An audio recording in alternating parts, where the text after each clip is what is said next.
Hey everyone, welcome to Grinderslive. Today we got a real special day. Basketball is back for the first time in I don't even know how many months. All time is blended together over quarantine. And we have a fairly full baseball slate. We got plenty of stuff to go through. FYI guys, don't worry. Stay tuned for Crunch Time afterwards. Full Crunch Time with both NBA and MLB. Free for everyone, so stay tuned for that. But I'm going to introduce one of my best buddies here at RG. Stevie, how you doing over there, buddy? Basketball has not played since March 11th, and the only reason I know that is because that's my birthday, and that's how I celebrated my birthday was NBA getting shut down. So that's the only reason that I know that they haven't played since March 11th.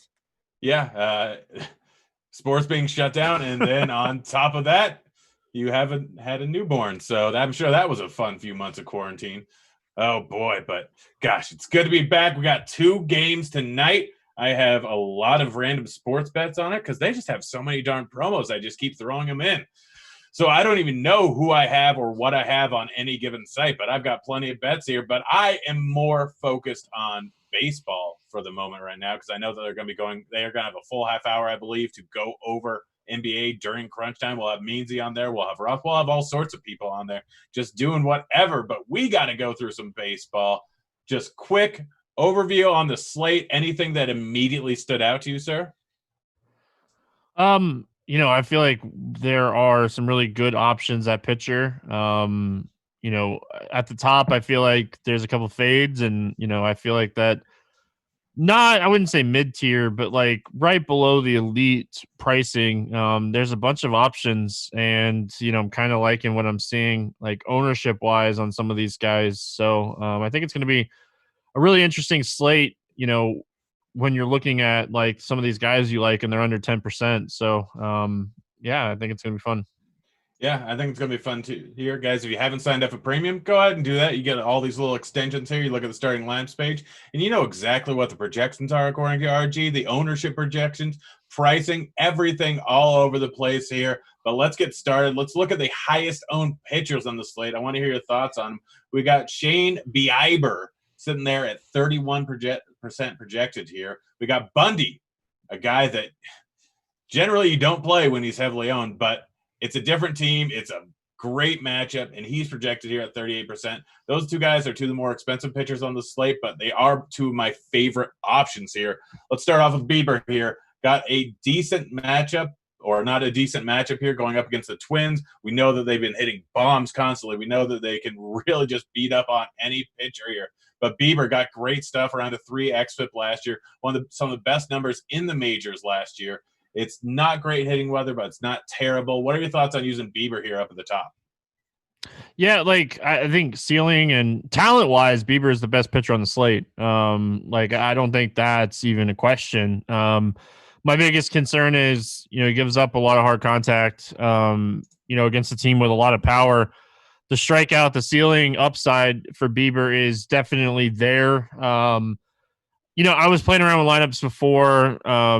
If you listen to the morning grind, I play usually 1 to 3 lineups per site. And like at this ownership, like I might just fade him. Then I don't have to worry about getting leverage with my bats or anything like that, because with him being projected as the second highest owned pitcher on the slate, and if I fade him, I'm fine. So for me, I think where I'm going to try to get some leverage on this slate is just kind of, not playing Bieber. I think he's an excellent option for tournaments. The ceiling, I think you could play him in cash games if you really wanted to, but you look at it and, Donaldson, Cruz, Garver, Sano, Buxton, they strike out a bunch, but like the rest of these guys, Kepler doesn't strike out, Polanco doesn't strike out, Rosario puts the ball in play. Like there's some contact guys here too. So for me, I think Bieber is a guy that I'm going to personally stay away from, but I do like his ceiling. Yeah, I mean, that's the biggest thing. 30% ownership. He absolutely is the top pitcher on the slate. And I don't think there's any arguing that. But like one thing that he really struggles with, we look over here on Plate IQ, 44% hard contact rate. Granted, he doesn't get a ton of fly balls, but we look at Plate IQ here. ISO, like there's Arias, that's it. He's the only guy that doesn't hit the ball out of the ballpark. But Kepler, 279. Donaldson, 272. Polanco, 199. Cruz, 290. Like all the way up and down this lineup, there is a ton of power. And we look at the fly ball numbers here, and almost everyone gets the ball up in the air outside of Cruz and Donaldson. And we know that they're risked to hit the ball out of the ballpark at any given time here. They have two of the highest ISOs on the entire slate in this lineup here. So I am right there with you, like just because of his massive ownership, which is entirely justified, but not someplace you really have to go. What about over on the other side? Like an interesting pivot is Berrios. We know that he's a much better real life pitcher than he is a actual fantasy pitcher. We look at his K rate, 23%. His xFIP's a little bit high, but he always seems to outplay that a little bit because he gets a decent amount of ground balls and he just kind of knows how to pitch. And he gets a matchup going up against these Indians. The top of the lineup is real tough, but then we got Franmil, we got Zimmer, we got Santana, we got Leon, like all these guys, massive K guys. Are you interested in all swapping over from Bieber over to Berrios, or even to a guy like Happ going up against the Orioles here at around the same price tag, knowing that you're just going to get substantially less ownership? I don't like either one of these guys. Actually, Berrios had zero command in his first start. Like he struggled. Like his stuff just wasn't moving at all. And until like I see a good start from him, I'm okay with fading him. Especially like Reyes, Zimmer, those guys. Like the bottom of the order, they strike out a ton, but like the top of the order can do damage. Those guys have power at the bottom of the order too. So I think Berrios over Happ. Like if you were going to pick out of the three, I think it'd be Berrios over Happ. But I don't like Happ. Like I kind of like Baltimore here. I have a few like mini Baltimore stacks: Hayes, Alberto, Nunez. So Happ is a guy that really struggles with righties. He's elite against lefties, but a lot of fly balls, a lot of hard contact to righties, lower strikeout rate. And they went very right-handed heavy against him here. Like Chris Davis is not in the lineup and stuff. So I like what Baltimore did, and I actually think Baltimore is in play as far as like, potentially stacking against Happ. Yeah, I don't like stacking Baltimore, but I think you might be right. Like Happ, not nearly the pitcher he used to be, still gives up a decent amount of hard contact and fly balls. But if you're not using those guys up there, are you going with Bundy? Are you all over Bundy like I am? I have, a good amount of Bundy on both sites right now. I don't think my lineups are going to change much from right now until lineup lock. I think what I have, assuming that everybody's in the lineup, I like what I was able to build. I like Bundy a lot. He's a guy that I think is an excellent option. I think Lamet's the best pitcher on the slate for me. He's my top option. It's a great matchup against San Francisco. Derek Hardy talked about it yesterday on Grinderslive on how like this ballpark's playing a little bit differently this year. There. You were. So I went and read that article. They talked about it on the broadcast last night as well. But like that ball, the first home run that Yaz hit last night probably is not a home run if the gates are not closed up. So, we definitely have to respect that. But Lamet is a guy that has plenty of strikeout upside, great control. And, his fly balls, I'm not too concerned with. So, like, as long as he doesn't go out there and walk a ton of people, I think Lamet is going to be the guy today. Yeah, he's definitely a guy considering. To me, it's him just because of ownership. Like, it's obviously site dependent. Things change a little bit. Pricing's a little bit different on each site, but right now my two main guys are Lamet and it's Bundy. Like, Lamet is coming in at 19% ownership, it looks like right now. Giants, one of the lowest run totals on the entire board today, lower than Minnesota. May has a 33% strikeout rate, so I'm right there with him. What about a guy that we always hate playing? We always hate playing when he's a little bit chalky, but coming in around 14%, this Diamondbacks-Dodgers game has a 9.5 total here. Stripling, we don't know how late he's going to go into the game. Robbie Ray going up against a very tough Dodgers lineup, but he's sitting there at 7.1K. Has one of the highest strikeout rates on the entire board today. It's him, Lamet, and Bieber, I think, are all three up at the top there. He's sitting at 7.1K, seems a little bit low, and even against a tough Dodgers team, doesn't really matter. He can get anyone out on strikes at any given time here. Any interest on Ray here in a very possible volatile matchup? Yeah, they didn't let him go too deep, but he really struggled in that first start. It's a really tough matchup against the Dodgers. I do think Singer is going to be pretty popular in this price range. So if you want like a pivot off of Singer, I think Ray is definitely an option. I still prefer Brady Singer instead than Ray. And like, depending on the site, Max Fried, I think is an interesting pivot as well, because, you know, I do think he's actually a good option here against Tampa. So like, if you're playing on FanDuel and you're wanting to save some money and you're wanting to pivot off of the chalk of Bundy, I think Max Fried is an option over there. Yeah. I'm not really a huge Fried guy.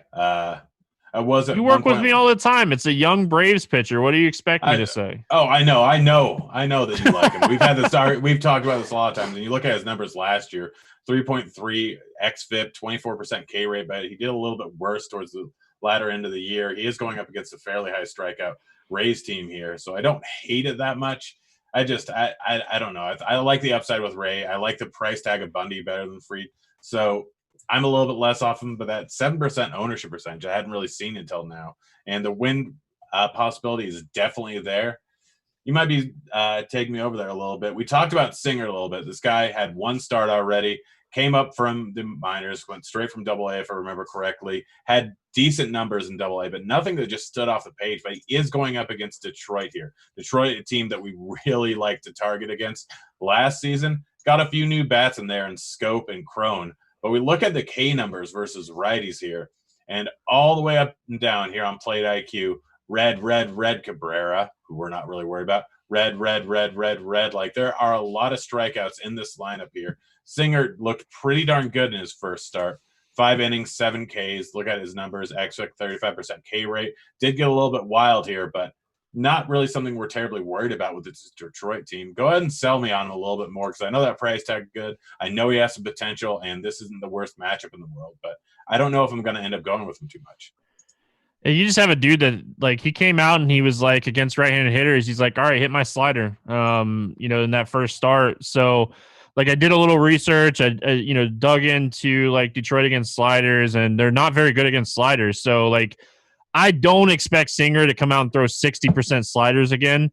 But like, if he's throwing it that high a percentage and generating as much soft contact and ground balls as he did, they have what, 7 righties in the lineup or 6 righties in the lineup. So I think Singer is a guy, like, just commit to it, right? Commit to the slider, the fastball to keep people off. He threw 2 pitches and he looked great. Like, you know, he had a really good poor hit rate. The swinging strike rate was fantastic. The contact rate was fantastic. It's one start, but if he's going to show us that kind of stuff, and he gets a much better matchup here, like Detroit Tigers, this lineup is it's really bad. It's really, really bad. Yeah, I feel you there. I mean, my problem is 2-pitch guy. Like, if the slider isn't working, he's going to get He's in trouble. Like, he's screwed. I mean, we've seen this before with Ronaldo Lopez. Just kind of goes slider, fastball, but it's a little bit less of a worry when you're facing predominantly righties. And we look at the lefties in this lineup here. Castro, obviously not someone we're really too worried about. Stewart, not a great hitter, and Candelario, I mean, I think he's worse from the left side of the plate than he is the right side of the plate. So the lefties in this lineup aren't really that worrisome. Yes, Cabrera, Scope, Crone, Maben can all hit the ball at the ballpark. If they actually catch a hold of that slider, we saw what happened in the first matchup. He did give up a 50% hard hit rate with his slider there, but that's just what happens with sliders. If you guess right, then you can take it out of the ballpark real easily. It's a little bit easier with a 2-pitch guy like that, but that just means there's going to be just more strikeouts and there's going to be more home runs. So I don't mind taking on the other side there and doing a little mini stack of the power guys in this lineup with Maben, Crone, Scope, and maybe even Cabrera if you really want to. Like, the price savings are there: 3.4K, 3.1K, 3.3K. Like, not a ton of money. And I have a feeling most people are going to be on the Royals, but any other pitchers that you're really considering, Marco Gonzalez gets a little bit of a tough matchup going up against the Angels. They don't strike out a whole lot, and they definitely have some power in there. But Marco Gonzalez, like a guy that can go a little bit later in the game, can suppress runs, like decent guy, just not giving up a ton. But he's facing a lot of righties here. Decent amount of righties with power, with Rendon, with Trout, with Upton, with Pujols even last year. And he's got his first home run this year.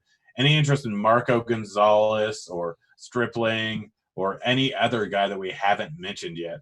Like, you thinking about any of them? If we didn't have so many options on this slate, I think you could definitely potentially look at like Stripling. Stripling's ownership just has me off of him here. Like he's one of what, 3 guys over 20% projected ownership here. I think Stripling's a fine option. But like just give me like Freed or one of these other lone guys. I think Lamette's better. Like there's just, we have so many options here. I just don't think I don't have Stripling rostered right now, but I could completely understand, like, if you were going to play Stripling here, it makes sense.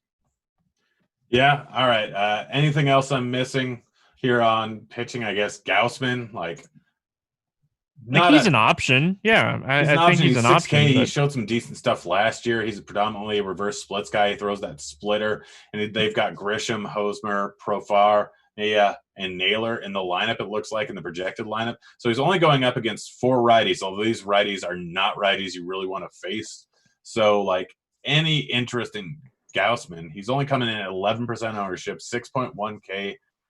I like the Padres stack because of the way that San Francisco or the AT&T is the ball is flying, but I have to have a little bit of interest in Gaussman. If he has his stuff there, if his splitter is going well, he can really mow through a lot of this lineup, especially the bottom half of the lineup. If he can just get Machado, Tatis, and Pham out, he could do some damage here. yeah, I actually like the Padres are probably one of my favorite stacks on the slate. So I don't think I'll end up playing Gaussman. I understand, I understand everything and like all the reasoning to potentially look at playing him here. It's just I kind of like the Padres. This lineup is legit, and it makes a lot of sense to potentially look at stacking against Gaussman here. Yeah.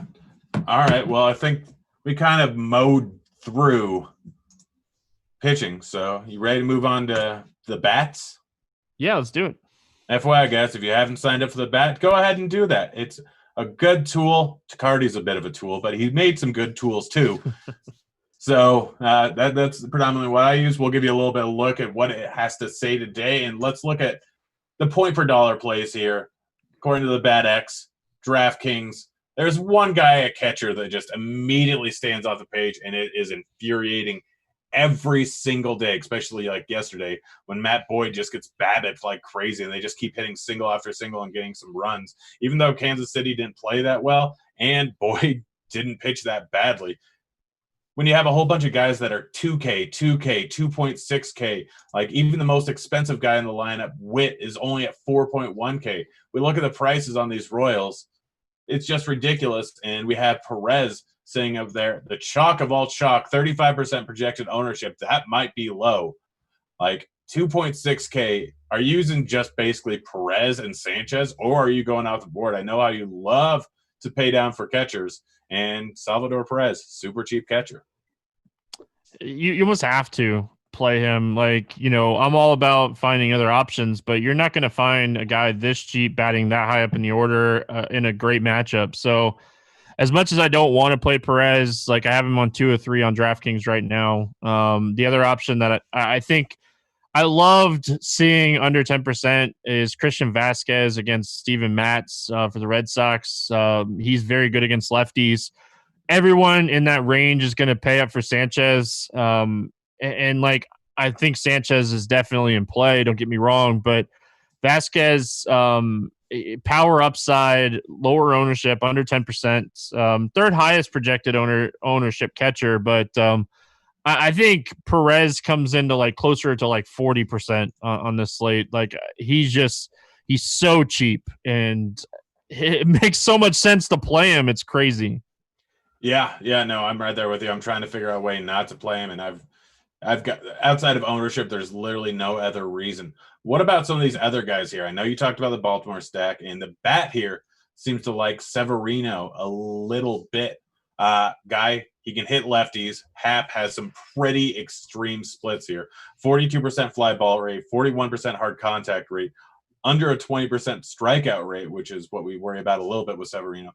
Guy had over 200 ISO last season, batting 5th in the lineup in a good hitting ballpark. You got any interest in Severino at your catcher today? Because I know you like those Baltimore bats. Yeah, I like Baltimore. Love the fact that he's hitting fifth, under 5% ownership. I think he's definitely someone you could look at here in tournaments. If you're not playing Perez and you want to punt, I think Stassi would be the guy. He probably bats seventh or eighth for the Angels today. Going up against a soft toss and lefty, you're full on punting at that point, and like that's what you're doing with Perez. And Perez is just so cheap and in a good spot that like you're looking to be contrarian. I think Stassi's in play as well, but I like the Severino call. You're gonna hear you're gonna hear it when we start going into these positions. Like I'm gonna bring up a bunch of Baltimore guys today, so I think like if I'm looking at these guys, I have to be looking at Severino as well. Yeah, no, I don't blame you at all. What about anyone else? Flowers gets a lefty. Will Smith gets a lefty. They're priced around the same as Yeah. Severino. Garver, we prefer versus a lefty, and Bieber's a good pitcher, but the hard contact is there, and he getting the ball at ballpark, and he's coming at low ownership. Anyone else that we missed outside of the clear top four options? So the bat is in agreement with you. Yeah, like maybe Will Smith. But like when you're looking at it, like a lot of these catchers that like even that you were just talking about, like Garver and Flowers is batting ninth at home. Like you're risking only getting like 3 at bats out of some of these guys, like if it's a low scoring game. So I want guys that I'm gonna get 4 or 5 at bats. And like Flowers, he's good against lefties. He's not great. Like his power numbers and his strikeout rate was insanely high last season. So I think it's going to be Perez, Stassi punt, pay up for Vasquez. I actually like the Severino call more as I think about it. So, these guys definitely make sense. I just, it's just getting the right idea of what you want here.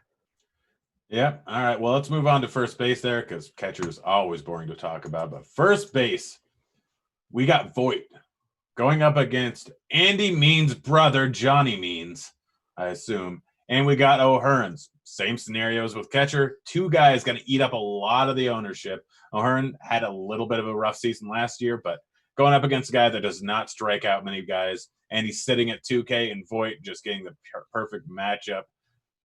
2 top plays on the slate for first base, right? The top play to me would be Pete Alonso, but like if you're thinking point per dollar, I think like Luke Voit makes a ton of sense. O'Hearn is just ridiculous. The price in this matchup against Ivan Nova. So, like, if you just need a full on punt, you want to pay up at double pitcher here. Like, he makes a ton of sense. The only thing, like, if you're looking at like Perez, there's a cheap outfielder that's like 3K that I like, Pilar. So, like, I don't think you necessarily have to have O'Hearn today. I do think he's an option. I currently don't have him at all. Anytime I see a guy like almost 25% at min salary, I'm going to play the odds and hopefully he doesn't go crazy here and hit 2 home runs. But I love Pete Alonso, and I actually like the idea of looking at a guy like Ohtani, who nobody's going to play at first base in a mini little like Angel stack. Yeah, I mean, we look at Marco Gonzalez. Like everyone immediately sees the lefty-lefty matchup. First things first, like Seattle has one of the worst bullpens in the league. At least so far this year, I think both of those teams, both of those teams' bullpens are terrible. But Marco Gonzalez last season, 13% K rate versus lefties, not good. He didn't walk a bunch of guys, gives up decent hard contact. He did worse versus lefties than righties. We look at his pitch mix here, and he throws a mean changeup and a bit of a cutter, which kind of go more towards a reverse splits. Yes, he throws a curve in there, but he's not heavy throwing. Like Ohtani has a good eye, has a ton of power, and because of Marco Gonzalez's pitch mix, FYI guys, if you haven't looked into pitch mix and how it affects splits and reverse splits, just general overview. Slider way better going up against same-handedness. Changeup way better going up against opposite-handedness. Cutter is better for opposite-handedness. Curve, depending on how it is, the arm angle and everything, it can be one side or the other, but it's predominantly a little bit leaning towards more reverse splits. But if you have a guy that has a high arm angle, predominantly throws fastballs, they're going to have an entirely normal split. That is not what Marco Gonzalez says. He throws sinker, cutter, changeup, and curve. So that's kind of leaning more towards a little bit reverse splits. And people just immediately see lefty-lefty think, F that, I'm not using a lefty because it just looks different. But the way Marco Gonzalez throws, it kind of leans a little bit more towards reverse splits than it does actual splits. So a guy like Ohtani going up against him, even with his high strikeout rate, Marco Gonzalez doesn't have an out pitch going up against lefties like he does going up against righties with that changeup. So I like that Ohtani call a lot. Looking at his ownership, he's going to be right at around 10%. I think it's going to be lower than that, depending on where he's batting in the order. And I think that people just aren't going to look into lefty-lefty matchup. And on an 8-game slate, 10% is not the worst thing in the world. We have most of the main guys up there. What about a guy like Muncy going lefty-lefty versus Ray, who's a bit better versus lefties, but Muncy can come up to bat with 3 guys on base after Ray's walked 3 guys in a row. What about Crone going up against Singer? Maybe he doesn't have the same stuff he had last time. Maybe his sinker isn't really breaking, and he can absolutely give up some hard contact with that sinker. What about Freeman? Any of these other guys that you really like in here? So really quick, I just wanted to touch on, we have a potential weather in the Yankees Orioles game, which kind of stinks. Roth just posted an update about 8-9 minutes ago. So definitely gonna have to pay attention to crunch time. It's free today, like Grant has said multiple times, to really get an idea of what we're looking at as far as the weather goes in that game, because obviously that would change a lot, and it changes a lot at first base too, because Luke Voigt would, he's one of the highest owned.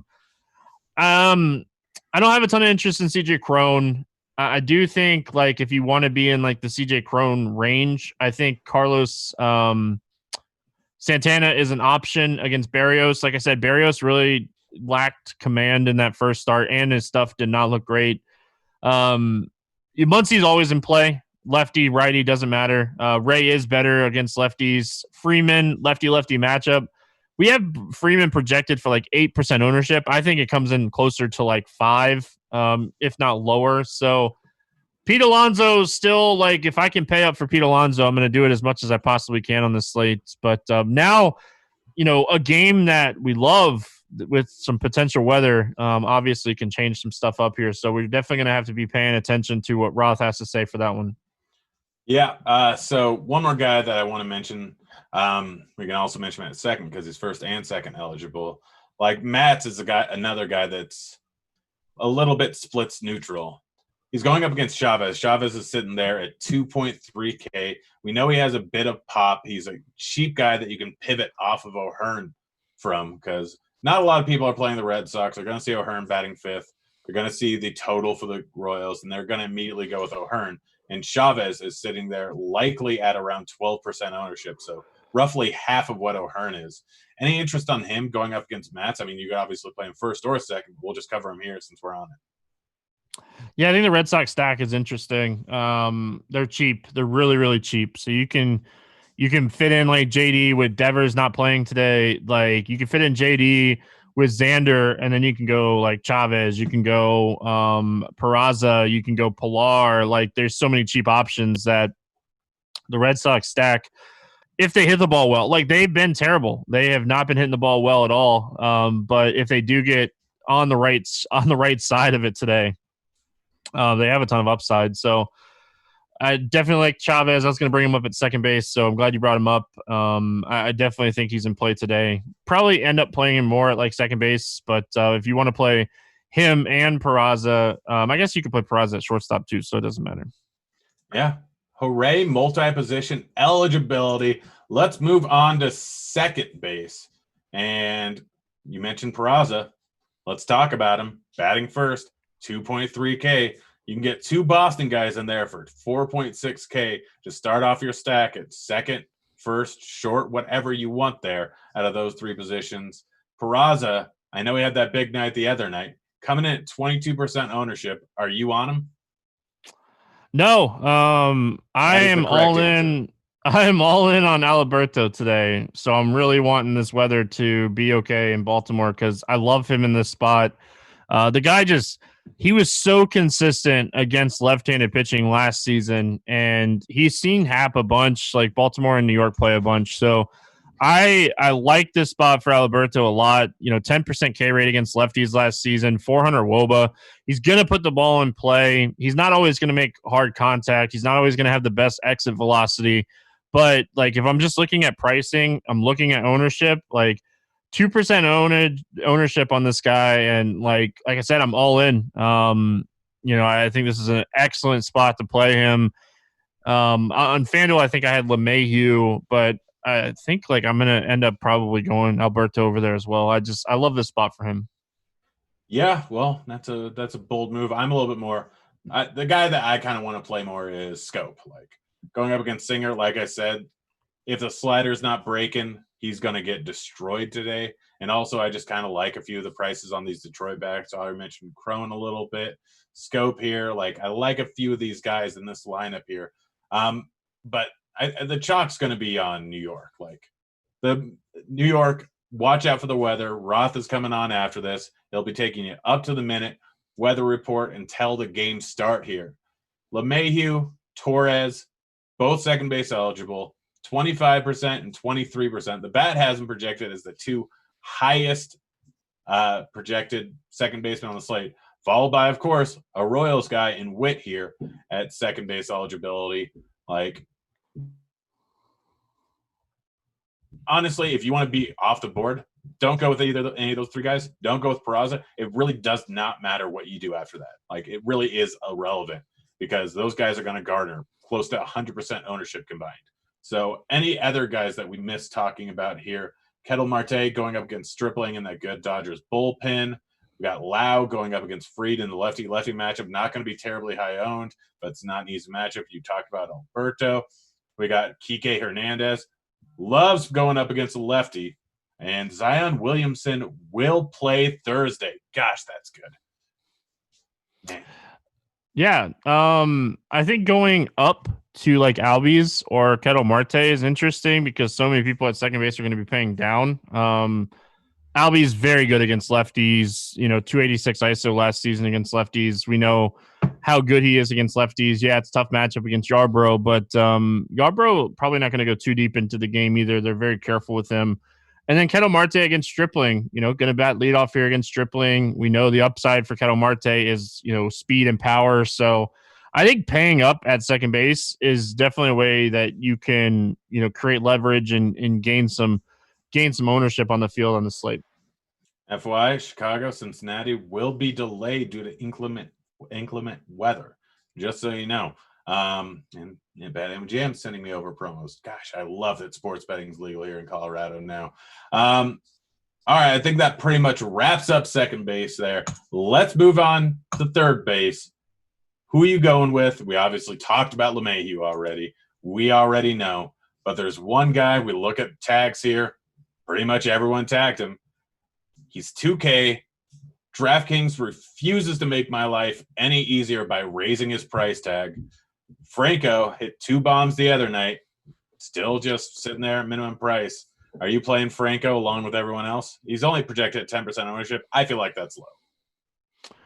Honestly, it really is going to depend on Baltimore because I like Nunez a lot. I had him on 2 of my 3 teams. Like Alberto and Nunez, again, like I like Baltimore a lot on the slate. So do I like Franco? Yes. Will I use Franco if we get a lot of weather concerns? Yeah, because it's going to open up everything that I'm going to have to fill in for the Baltimore and the Yankees stack. So I do like Franco. Nova stinks. Nova can't strike people out. Franco looks really good at the plate right now. So he should be probably at least 4K on this slate, and he's not. So definitely want to take advantage of that if we get some weather in that Baltimore New York game.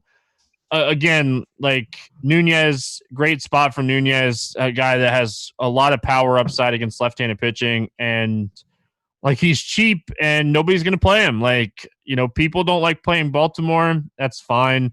I usually pick on Baltimore more than anyone too. But like this guy, he's going to make hard contact. He's going to hit the ball hard. And I love the upside for him here against Happy. Profiles really well against him. Yeah, like that call. We already talked about it a little bit. The Padres, we talked about that ballpark. Manny Machado sitting there at 4.1K. Righty-righty matchup. People are going to shy away slightly because of it and because he had a little bit of a rough season last year. But we already talked about Gausman. We talked about how he throws that splitter a lot. We know guys that do that. Frankie Montas is a guy that turned into fairly splits neutral because that. Gausman is now reverse splits. Splitter doesn't do much against righties as opposed to lefties here. Machado, 4.1K, maybe a decent ballpark now that people don't know about. I really like Machado. I already said I really like the righties here. Don't mind using Gausman on the other side because the strikeout upside versus lefties. But Machado coming in at 8%, a lot less than a guy like LeMahieu at $300 cheaper. I think that he's a better play than LeMahieu. I'm not going to be surprised in any case if LeMahieu doesn't do too much and Machado ends up taking the ball the yard more than once. What are your thoughts on Machado? We already talked about it a little bit, but give me some more. Yeah, like I said, like 1 out of 3 teams. I really like the spot for Machado and Tatis. Like Machado is a fantastic play in my opinion here. He's like in my main tournament lineup right now. So like I like Machado a lot. So hopefully like we don't see the ownership bump. If we lose the Yankees, I feel like people are going to be scrambling a little bit, and hopefully Machado is not like that guy they start going to. I also like Jose Ramirez here. Again, I think Berrios is someone you can definitely stack against on this slate. I don't think a lot of people will do it. And he did not look great in that first start. And if he struggles with his command here again, like you're going to get a bad part of that Minnesota bullpen. And Cleveland is a team that can score 10+ runs on any given night. So I like Jose Ramirez too if you want to be different. Yep, right there with you. What about any other guys? Josh Donaldson going up against Bieber. Bieber, a good pitcher, but gives up a decent amount of hard contact. And Donaldson has a decent amount of plate discipline. Yandy Diaz, lefty-righty matchup, bat and leadoff, 3.8K.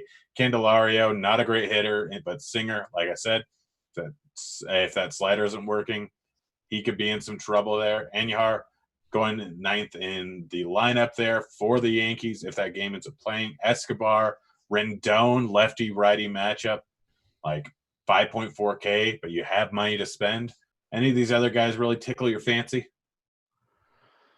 Not really. Like this will be the first day that I haven't stacked the Twins, so they'll probably score like 15 runs. But it's pretty much a guarantee then. Thanks. Now I'm gonna stack them all over the place. Yeah.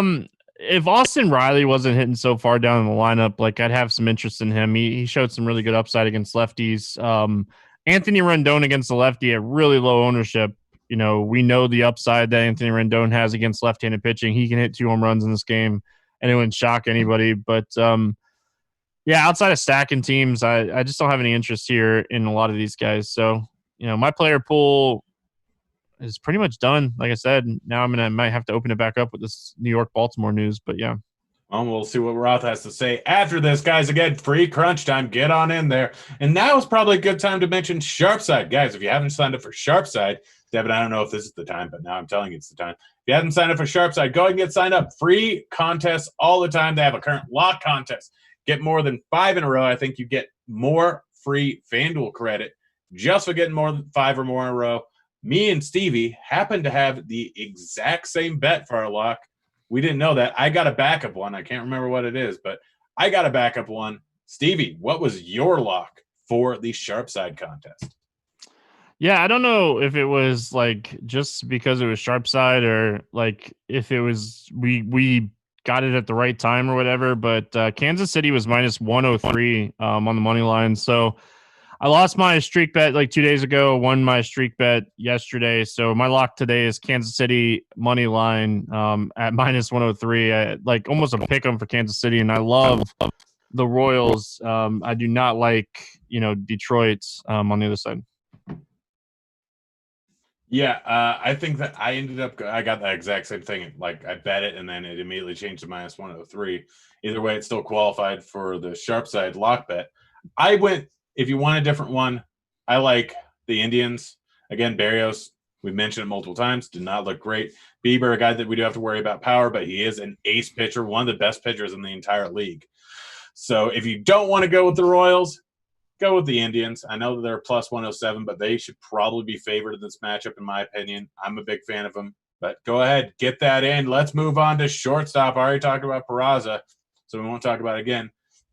Pretty much every single position, we are obligated to talk about a Royals bat because, again, they're all way too cheap. Mondesi moving all the way down to 7th, but going up against Nova, who's not great, cannot strike someone out.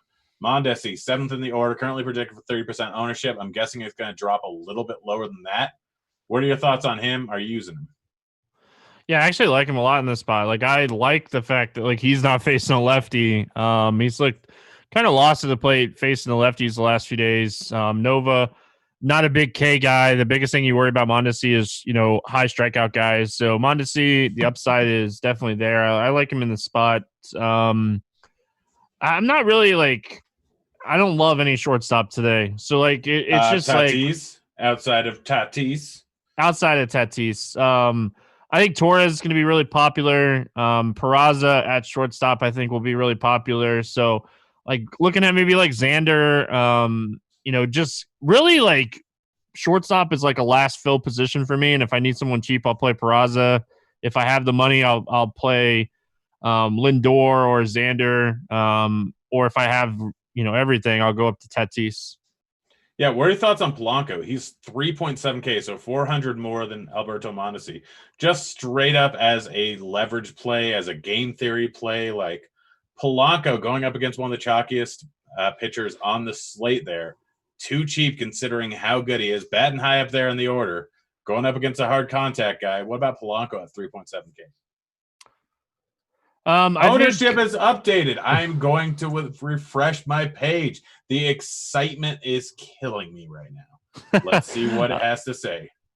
As far as Polanco goes, I think like if you're gonna play a hitter, like it'd be him or Kepler against Bieber. Under 15% K rate for Polanco against right-handed pitching last season. Bieber gives up a lot of hard contact. So like if I was gonna play I'd play one of those two guys if I was going to take shots on Minnesota here. Yeah. It looks like according to ownership, Mondesi's down at 10%. Peraza's up to 25. No interest in Peraza here. Anyone else that we missed, like Rousseau going up against Fried? Maybe 2% ownership. He's got some pop, but I think we're pretty much done with shortstop, guys. Get ready to drop those questions into the chat here. Looks like we're going to have a few extra minutes. Just have to go through outfield and stacks real quick, and we'll get to your questions here. And let's move on to outfield. We got Brett Phillips because, again, we have to talk about a Kansas City guy every single time. Batting ninth in the order, but looks like the bat has him as a favorite point per dollar. Any interest in him? Zero interest in him for me. Correct answer, sir. Move on. Kevin Pillar, second. Yes. 3K, yeah. Too cheap. And Soler, 3.6K. Dude has a ton of pop. Guy, it just can hit a bomb at any given time. Strikeouts are a concern with him, but not when he's going up against Nova. Soler, clear top play on the entire slate when we're considering point per dollar. Coming in at 20% ownership. Is that too much for you? Nope. Like we've talked about so many spots where like I'm so much lower ownership wise. So like having Soler is not going to bother me. I think like he is one of the best plays point per dollar on the slate. So, I'm okay with eating some ownership there. I like Kevin Pillar's price a lot. Looking a little bit higher, I think like you can look at like a Trent Grisham if you're onto that game. If you're like stacking Tatis and Machado, throw Grisham in there, have a nice little 3-man. But really like Judge, Stanton, Trout, JD Martinez, like the top options, the guys up top today are just in such great spots. Like JD is eventually going to start hitting. Like he's too good, and I think like this is a spot hopefully like he can get rolling here on the road against Steven Matz. Yeah. What about anyone else here? Pham, we already talked about Padres. He's the third guy that I'd like to throw in. Him and Myers, two guys I like to throw into my Padres stack. Cespedes going up against Perez, righty-lefty matchup. It's in there at 3.8K. Hunter Renfroe. I don't know if you know this, but he hits a lot of bombs versus lefties. Were you aware? Yes, he does. Yeah, so he's definitely in there. I'm trying to look at anyone else. Is there anyone that I'm missing that we need to talk about? By the way, decent leverage play and decent low-owned play. Kyle Lewis, 3.9K going up against Bundy. We know that Lewis has some pop, and Bundy for some reason just seems to give up home runs at an unruly rate. Even in LA, like it's more of a neutral ballpark for home runs, which is still a lot better than Baltimore. But Lewis has some pop here, 3.9K. You get the leverage off the highest owned pitcher in the slate, and he can easily hit a bomb or two out of the ballpark. So Kyle Lewis is one of my favorite GPP plays on the slate. Let's get to some stacks, get to some dongs, and then get to some questions. Already talked about Padres. I'd say that's my favorite stack on the slate here. Who's your favorite stack? You know, I'd say the Royals overall are my favorite stack, like everyone else. But like if I'm looking to be different, Baltimore, like you can roll out 4 or 5 man Baltimore stack on the slate, and like I like how it looks a lot. So Yankees, Baltimore, like that whole game, if it plays, I think we're going to see a lot of runs in that game. Yeah, I like the Padres, and then just because they're so expensive, like not a terrible idea is going to be going Dodgers, KC as a double stack, because you get guys like Turner, Betts, Bellinger. No one's going to use lefty, but Ray, like he walks a ton of guys and he gives up a ton of hard contact. So it's either boom or bust. Yes, he can strike out a ton of guys, but he could easily be in for 5 runs in the first like 3 innings and just get yanked, get bad parts of the bullpen, and they just go off there. Give me 3 guys to dong on this slate. 3 guys to dong. Let's see. Give me Nunez to hit a home run. I'll go a little off the board here with Ohtani to hit a home run, and then give me Machado. All right, I'm gonna go with Tatis. I'm gonna go with Crone, and then I should have had another guy planned. I didn't, so I'm just gonna go with the chalk answer and go Soler here. Guys, go ahead and drop those questions into chat. I'm not seeing many, but I will get to whatever gets dropped in there as it comes in there. Let's look at the first one here. Guys, again, don't worry, Crunch Time free right after this, so you don't even have to leave this page. Just stay on the YouTube channel or stay on the Grinderslive channel. Either one works. But first question, Freed Stripling, a good GPP play for DK. Yeah, like if you're not playing like Bundy, Bieber, like you're already gaining leverage on the field. So yeah, I don't mind that. Yeah. Does anyone know how to download the missing DLC pack for Warzone? I think you're on the wrong chat there. Although I don't know how to download it. They want Dean. It's a ridiculous thing to say. Who's Dean? I don't know. Some random dude. I work with Dean a lot next month. Like, so you guys know. Rough stuff. I work with Dean a lot. I work with Dean and Cardi. It's a rough month. Sorry. Is that what the gray hairs and the beard are from? Do I have gray hairs in my beard? It just sounded good. Am I getting old? LeBron or Kawhi? Guess we'll go with some NBA stuff. I don't know. Good answer. Swanson at shortstop. I'm fine with it. Yeah, like I think the Braves are going to be really low owned on the slate. And yeah, they were really good against left-handed pitching last season. So if you are on the Braves, play it. Like, don't let nobody talk you off of it. Play it. Top 3 pitchers on the slate. I think we were in pretty close agreement on Singer and Bundy. Singer, Bundy, and Lamet.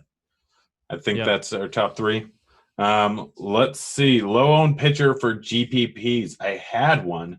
I can't remember who it is. You said Freed, sitting there at 7%, is a good low-owned pitcher. I mean, Robbie Ray for GPPs, like 14%, 8-game slate. I mean, if you really want to go off the board, you can go Gausman, just in case that splitter is really working well. Not like I love the Padres, but Gausman could easily get 7 strikeouts in this matchup and against a decent strikeout team in the Padres. So they're not mutually exclusive, although don't be surprised if he gives up 3 bombs in the first few innings and then gets yanked there. Which Yanks and O's would you stack?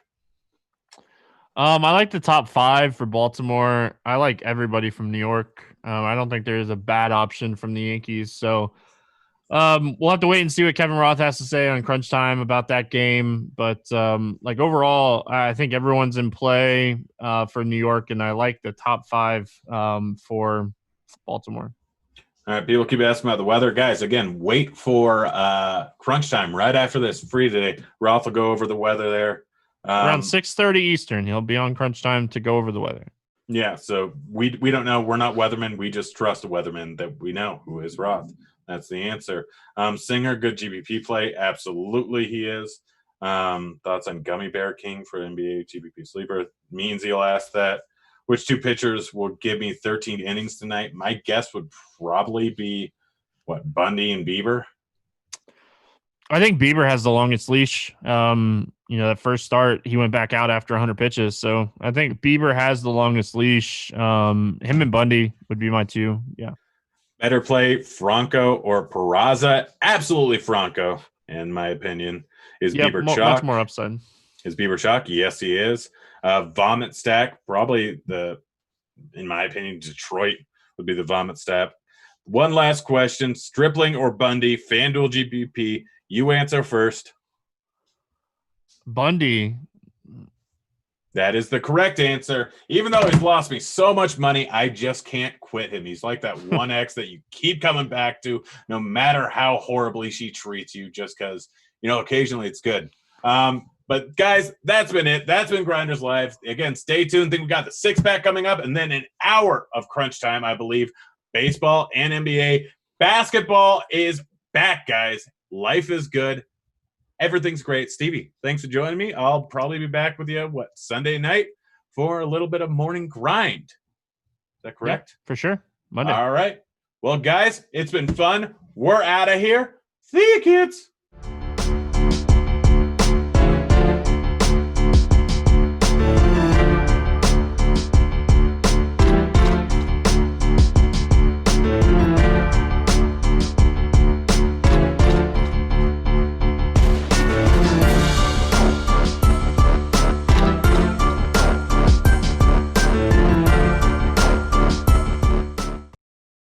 NBA is back, and so is the Fantasy Bar. 6 of my favorite plays for the 2-game slate on Thursday night, including my favorite value plays. A couple guys I think could go overlooked here. And, of course, my favorite play on the slate. Who is it? Belly up to the Fantasy Bar and find out.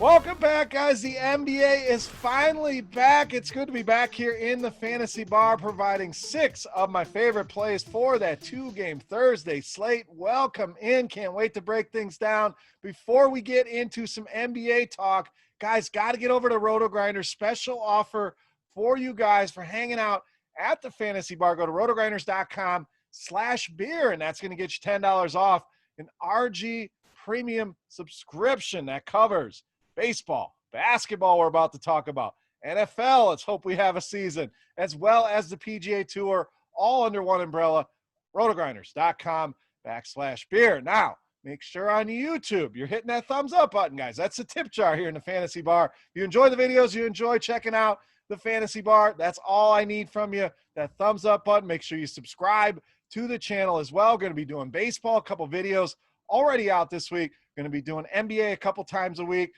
Tonight's video, as well as a big Friday video as well for the bigger slate. So stay tuned for that. So make sure you're getting notified when those videos are coming out. And last thing before we get into the plays, make sure you go and download the Sharpside app. Get access to lines, player props, everything you need. Better yet, we're giving you a free contest. The streak contest is back. All you got to do, go in and lock in your favorite bets for a chance at some great prizes over on the Sharpside app. All right, let's get into the plays, guys. Before we jump in, remember, 2-game slate. Nothing's going to be sneaky here. Got to be very creative. The biggest thing I can tell you, make sure you're leaving some salary on the table. Give your lineup a chance to be unique. No matter how much money, you can leave up to $2,000, $3,000 if you need to be unique, or even more. Don't zero out a lineup, especially in these big giant contests. So let's have some fun with it. We'll have a more in-depth video with more games on Friday, but still a chance to win some money here, some massive tournaments on Thursday. So enough of me babbling. Let's get into it. Let's start with Donovan Mitchell of the Jazz. So no Bogdan Bogdanovic for the Utah Jazz, and a lot of people shake their heads, say, who cares about that? Look, this guy took up more usage and more shots than you probably realize. So you take him off the floor. You can find this information over at RotoGrinders using our Court IQ tool. Invaluable information, in my opinion. But we take Bogdanovic off the floor. Guess what that usage rate looks like? You see it right on your screen, over 34% for Donovan Mitchell. Now we look at the matchup here with New Orleans pre-COVID, giving up the 7th most fantasy points per game to the shooting guard position, and this shows in the numbers. Donovan Mitchell's been very good against this team so far this season, averaging over 51 DraftKings points a game in 3 games versus New Orleans. Now, Drew Holiday was not in all those games. That'll be the argument here, but I still think there's room here with no Bogdanovich, a team that struggles against this position, and a guy that's done very well against this team. Donovan Mitchell looks too cheap here in the low 7s on DraftKings and FanDuel. All right, let's go to the center position. Let's go with Derek Favors of the Pelicans. So Zion Williamson questionable as of this recording, going to be a game time decision, and I don't really care if he's in there or not. I really like this spot for Derek Favors. If Zion's in there, yeah, maybe it takes a few shots away, some usage away. Still a lot of opportunity here for Derek Favors. If Zion's out, maybe that's 5, 6, 7 more minutes we get of Derek Favors. Never a guy that's going to go out there and play 40 minutes, but not a guy that needs to, can get it done in limited minutes. We've seen it many, many times. So you look at the center position, I think a lot of people are going to get that safe, cozy feeling and go with Rudy Gobert. Gobert definitely the safe play here, but we don't want to be safe here. We're in the fantasy bar. We want to win these damn tournaments. Let's take some risks here, and I'm going to do that with Derek Favors. And a little bonus here, we get a little narrative street as well. You guys know I love me some narratives. Obviously, Derek Favors drafted by the Utah Jazz, but so far this season averaging 41 DraftKings points a game against his team. So nice cheap prices here. I think with everybody going Gobert, Favors could be lower owned than he should be. Whether Zion's in or not, does not matter. Get Derek Favors in those lineups. All right, let's go back to the Jazz. Let's go back to the point guard position with Mike Conley Jr. So I've been reading a lot of reports, trying to pay attention to all these players with NBA starting back up, and heard nothing but good things here about Mike Conley. Looking healthier, looking more aggressive, not looking like the guy we saw pre-coronavirus, looking like a different man. And this is a guy we know can stuff the stat sheet. These are the kind of guys I love in NBA DFS, a guy that can hit every single category, does not rely on one thing, does not rely on his scoring, doesn't need a shot to be falling, but if he is, it's nothing but bonus points here with Mike Conley, who we know the assists are going to be there, a good rebounding guard for his size, and a guy that can get some steals as well. So contributing in every single category. And when we look at New Orleans, bottom 5 in fantasy points allowed to the point guard position here. Mike Conley, let's pair up the Utah Jazz guards, Conley and Donovan Mitchell here on opening night. All right, let's move to the next game. We got Lakers Clippers. Let's get you some value I think is going to be overlooked here with shooting guard Danny Green of the Lakers. So no Avery Bradley. This is another one like the Bogdanovich. Most people are like, who the hell cares about Avery Bradley? Well, we look at the numbers, and Danny Green's going to get a nice sizable boost here with Avery Bradley out of the lineup. And I know they brought in J.R. Smith, Deion Waiters. We'll see how these minutes play out, but I got to think Danny Green, especially with his defense, is going to play big-time minutes here in this game. Let's dig into the matchup here a little bit with Danny Green. He's done very well against the Clippers this season. We look at his salary right now with some of the numbers he's put up. We're getting a 7x return. What's not to love about a 7x return? I'll take that any night of the week. And we know Danny Green, if he does get hot with that shot, and kind of the opposite we talked about with Mike Conley, but if he does get hot here, we are going to get a massive performance from Danny Green. So the minutes are there. That's what I'm looking at with Danny Green. The price, definitely favorable, near min price on both sides. And the upside that we know is there. Does he do it every night? No, he does not. That's why he's 3,500 and 4,100. But I think the upside is there. Willing to take that risk here tonight with Danny Green. All right, moving on. We're going to stay right with the Lakers. Some more value with small forward, power forward, Kyle Kuzma.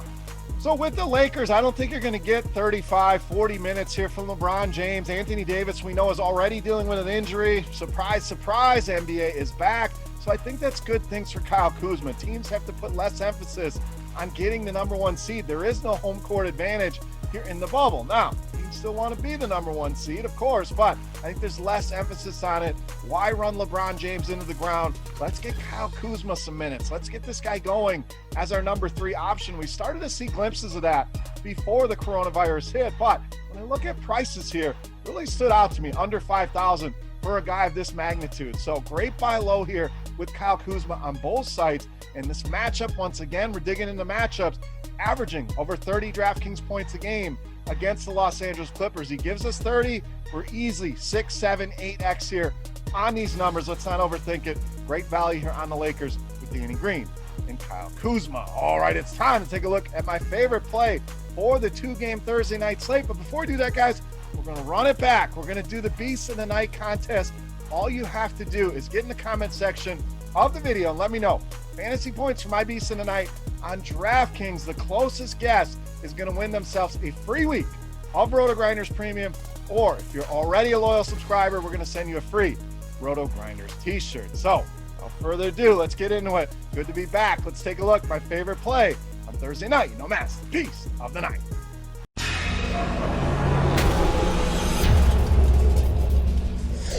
All right, Beast time. We got to get you a clipper here, and there's a couple choices I really like, but we're going to go with Kawhi Leonard, tonight's Beast of the Night. So we know Kawhi loves to get on these big stages and perform, and I know that's narrative-driven, that's not number-driven. We'll get into some numbers here in a minute, but just think about over the years, Kawhi Leonard has really thrived in these spots, and when I'm looking at ownership, I think LeBron James is going to have heavy ownership here on this slate. I think Paul George, who's much cheaper than Kawhi Leonard, is going to probably be the highest owned player on the slate. So why don't we avoid some of that ownership? Not that Paul George is a bad play, and you're not going to be able to avoid all ownership on a 2-game slate. But if Kawhi Leonard's going to be a fraction of the ownership of Paul George, I want a lot of exposure to that in tournaments. Let's look at the matchup here. We gave you some narratives here. We gave you some ownership talk. Numbers-wise, playing very well.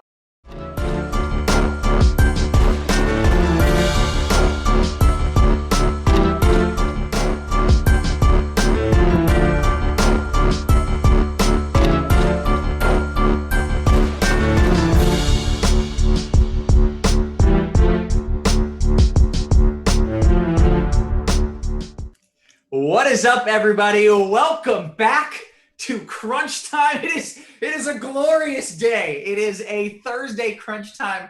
It's only 2 games. Do we care that it's only 2 games? No, we don't care whatsoever. This is honestly better than Christmas. I am so excited to be joined by the one and only Andy Means, my good friend, my good buddy, and one of the smartest basketball minds in the universe. What's up, Means? I'm thrilled. I'm thrilled to be here, Roth. I'm sadly I'm getting goosebumps right now. I'm so happy to be back doing this. It was a weird into the regular season and weird last whatever months. Like, let's try to get back to some normal. I'm just pumped to be doing this, man. Yeah, I just woke up so happy, and just like all the respect and kudos in the world to Adam Silver for figuring this whole thing out and getting basketball back. The last time we talked, I said, I literally can't see a way that basketball gets back. And you're like, no, it's going to happen. It's going to happen. And you know what? You were right. And I am just so, so glad that you were. I am too. And I like being right. That's always fun. But they're just smart people running the show there. There's a lot of money at stake. They have a little bit of an advantage because they have to finish the season, not do a whole season. We'll see what happens next year. But let's just be happy about the bubble, and let's be happy we got DFS tonight, man. And not only do we have DFS, we have just monster tournaments ongoing, which is really exciting. I think the NBA is not just like $1 million prize pool, but it's $1 million at the top, correct? Oh, yeah. $3 million prize pools, a lot of overlay out there. So if anybody is, I don't know, watching and thinking about playing, maybe throw some entries in there, or don't, and just let us win more money. Yeah, I'm cool with that. It's the DraftKings one, at least, which I really love, because I don't like when the Millie makers are $25 or whatever. I don't throw that much money. I play like $2 a night, but it's $4. It's $4, and I could win $1 million. It's just very exciting. So I am so excited to break down a lineup with you. It's been too long. So why don't you kind of dive into what you're thinking? Yeah, and we're free right now, so if there's any newbies out there, welcome, and hope you stick around. We're going to be doing this at least through the seeding games, and that's going to be starting tomorrow. This stuff's going to be on early, so get excited for that. And what we usually do is I'll just talk some cash games on FanDuel, then we'll talk then maybe since we don't have anyone else on with us today, I'll talk some tournament stuff, then we'll do the same thing for DK, touch on any news that happens, and then take some questions. So anything else you want to add, Roth, before I hop into FanDuel? If you like it, sign up. RotoGrinders Core 4 package. It's literally the best. It's the best deal in the industry. So joining up, you get this guy, you get all kinds of other experts, and you get me doing weather, which I don't think any other place has. Hopefully I get the weather right. It's actually a very busy It's actually a tough weather forecast. So I'm trying not to stress about that right now. But at times, Meansy, if I'm preoccupied or looking at a phone, I'm staring at radar. So I figure you got an out to ignore me tonight only. Right. And then Friday we'll do what we usually do on Friday. We'll crack a few beers and have a damn good time. Oh yeah. All right. Well, why don't you dive into the slate? As always, I read your core plays and it was just fun. It was nostalgic. I know. It felt good to be. I just felt good writing about NBA stuff. I didn't have to write about Korean baseball. All right, so I'm gonna treat this as I normally do. Like, I don't really recommend playing mini cash games on FanDuel, especially because there's just so much overlap on a 2-game slate. But I'm going to talk about this as I normally do. So, and I kind of think FanDuel takes you into a normal build. And I guess just real quick, let me just touch on some of the important news. Zion, they said he's going to play, or at least the reports are that he's going to play, and that he is going to play in short bursts. So what that means, I don't really know. When he was at his normal in his 19 games, he was playing 31, 32. He'd tick up to 34. I mean, I'd be shocked if he plays over 30 minutes now with that report. And then what that's going to be, maybe mid-20s. So that's kind of what I think we should be looking at for him. And then Patrick Beverley's the other one we're not sure about on the late game. He had to leave for a family emergency, I think. So he had to go through his quarantine process. I think he's out of that now because he was at shoot around today but didn't participate. But there's all sorts of weird vibes and speculation that he's not playing tonight. So that would bump Reggie Jackson up even more. And he's I already have him tagged on FanDuel, which is a good segue into point guard because point guard on FanDuel is just really bad. You have to play 2. So worst case scenario, Reggie Jackson's going to be the backup to Beverley and have some decent usage in the second unit because they do try to actually play PG and Kawhi a lot together. They don't stagger them as much as other teams. So he would have some decent usage on the second unit. If Beverly's out, he's going to be a really good play strictly on minutes alone. And he's still going to have plenty of usage and assist rate to go. Will be going up to there. So at 3.8, I think he's a good starting point for salary relief. And then really, like, the only other guy I really like at point guard on FanDuel for cash games is Conley, which is not necessarily a great feeling because he has been not great with Utah this year. He played a little better in the last month or two as they got closer to the hiatus. But this is just a bad position, man. Like Lonzo at 7-9 against Utah. Love him for tournaments, but man, like there's no way you're playing that in cash games. And you have Beverly who may not even play. You have Shamet, who Doc said is not going to play a lot anyways because he's coming back from a quarantine and has not been with the team at all. Some of these other guys we just don't have any minutes on them at all. Then you're looking at Caruso or Moutier, who's Moutier's strictly backup minutes to Conley. So if it's not Conley, it's Caruso. And that's just there's your point guard discussion. Shooting guard. Ugly. Yeah, it is very ugly. Shooting guard, I think you're for sure playing 2 of 3 guys. Clarkson, who I've tagged, PG, who I wrote up, but I untagged just because there's other priorities because of who you have to play in your positional requirements, and then Donovan Mitchell. I will say right now, in a vacuum, I do like Paul George just a little better. I just like the situation with no Lou Will and no Montrezl Harrell and maybe no Beverly. Obviously, the Jazz have no Bogdanovich now, which helps everybody. And I feel better about Mitchell's minutes, and I like Mitchell's matchup better. But just the overall situation makes me like Paul George a little bit. But that $200 actually means a lot on FanDuel because there's a lineup I really like that has Mitchell instead of George, and you need that 200. Long story short, I think you play 2 of those 3 guys. We'll talk about some tournament pivots when I get through everything. Small forward. Even with Zion playing, I still like Ingram at 7.3. He's drastically cheaper than the other 2 studs, Kawhi and LeBron. He was at I think since January 22nd, which is when Zion started playing, Ingram was basically 1.04 FanDuel points per minute. He's going to be, I feel great about these Pelicans guys getting their mid-30s minutes. So I think he's just slightly underpriced. I mean, if there's one guy I would take out of these 3, it would be him. And just I would tag one of Mitchell or Paul George, but I want to at least get something out there for everybody. So who you're playing him with, though, I think this is going to be a pay-up spot here, especially we're talking about Conley, who's in the 6s, I think.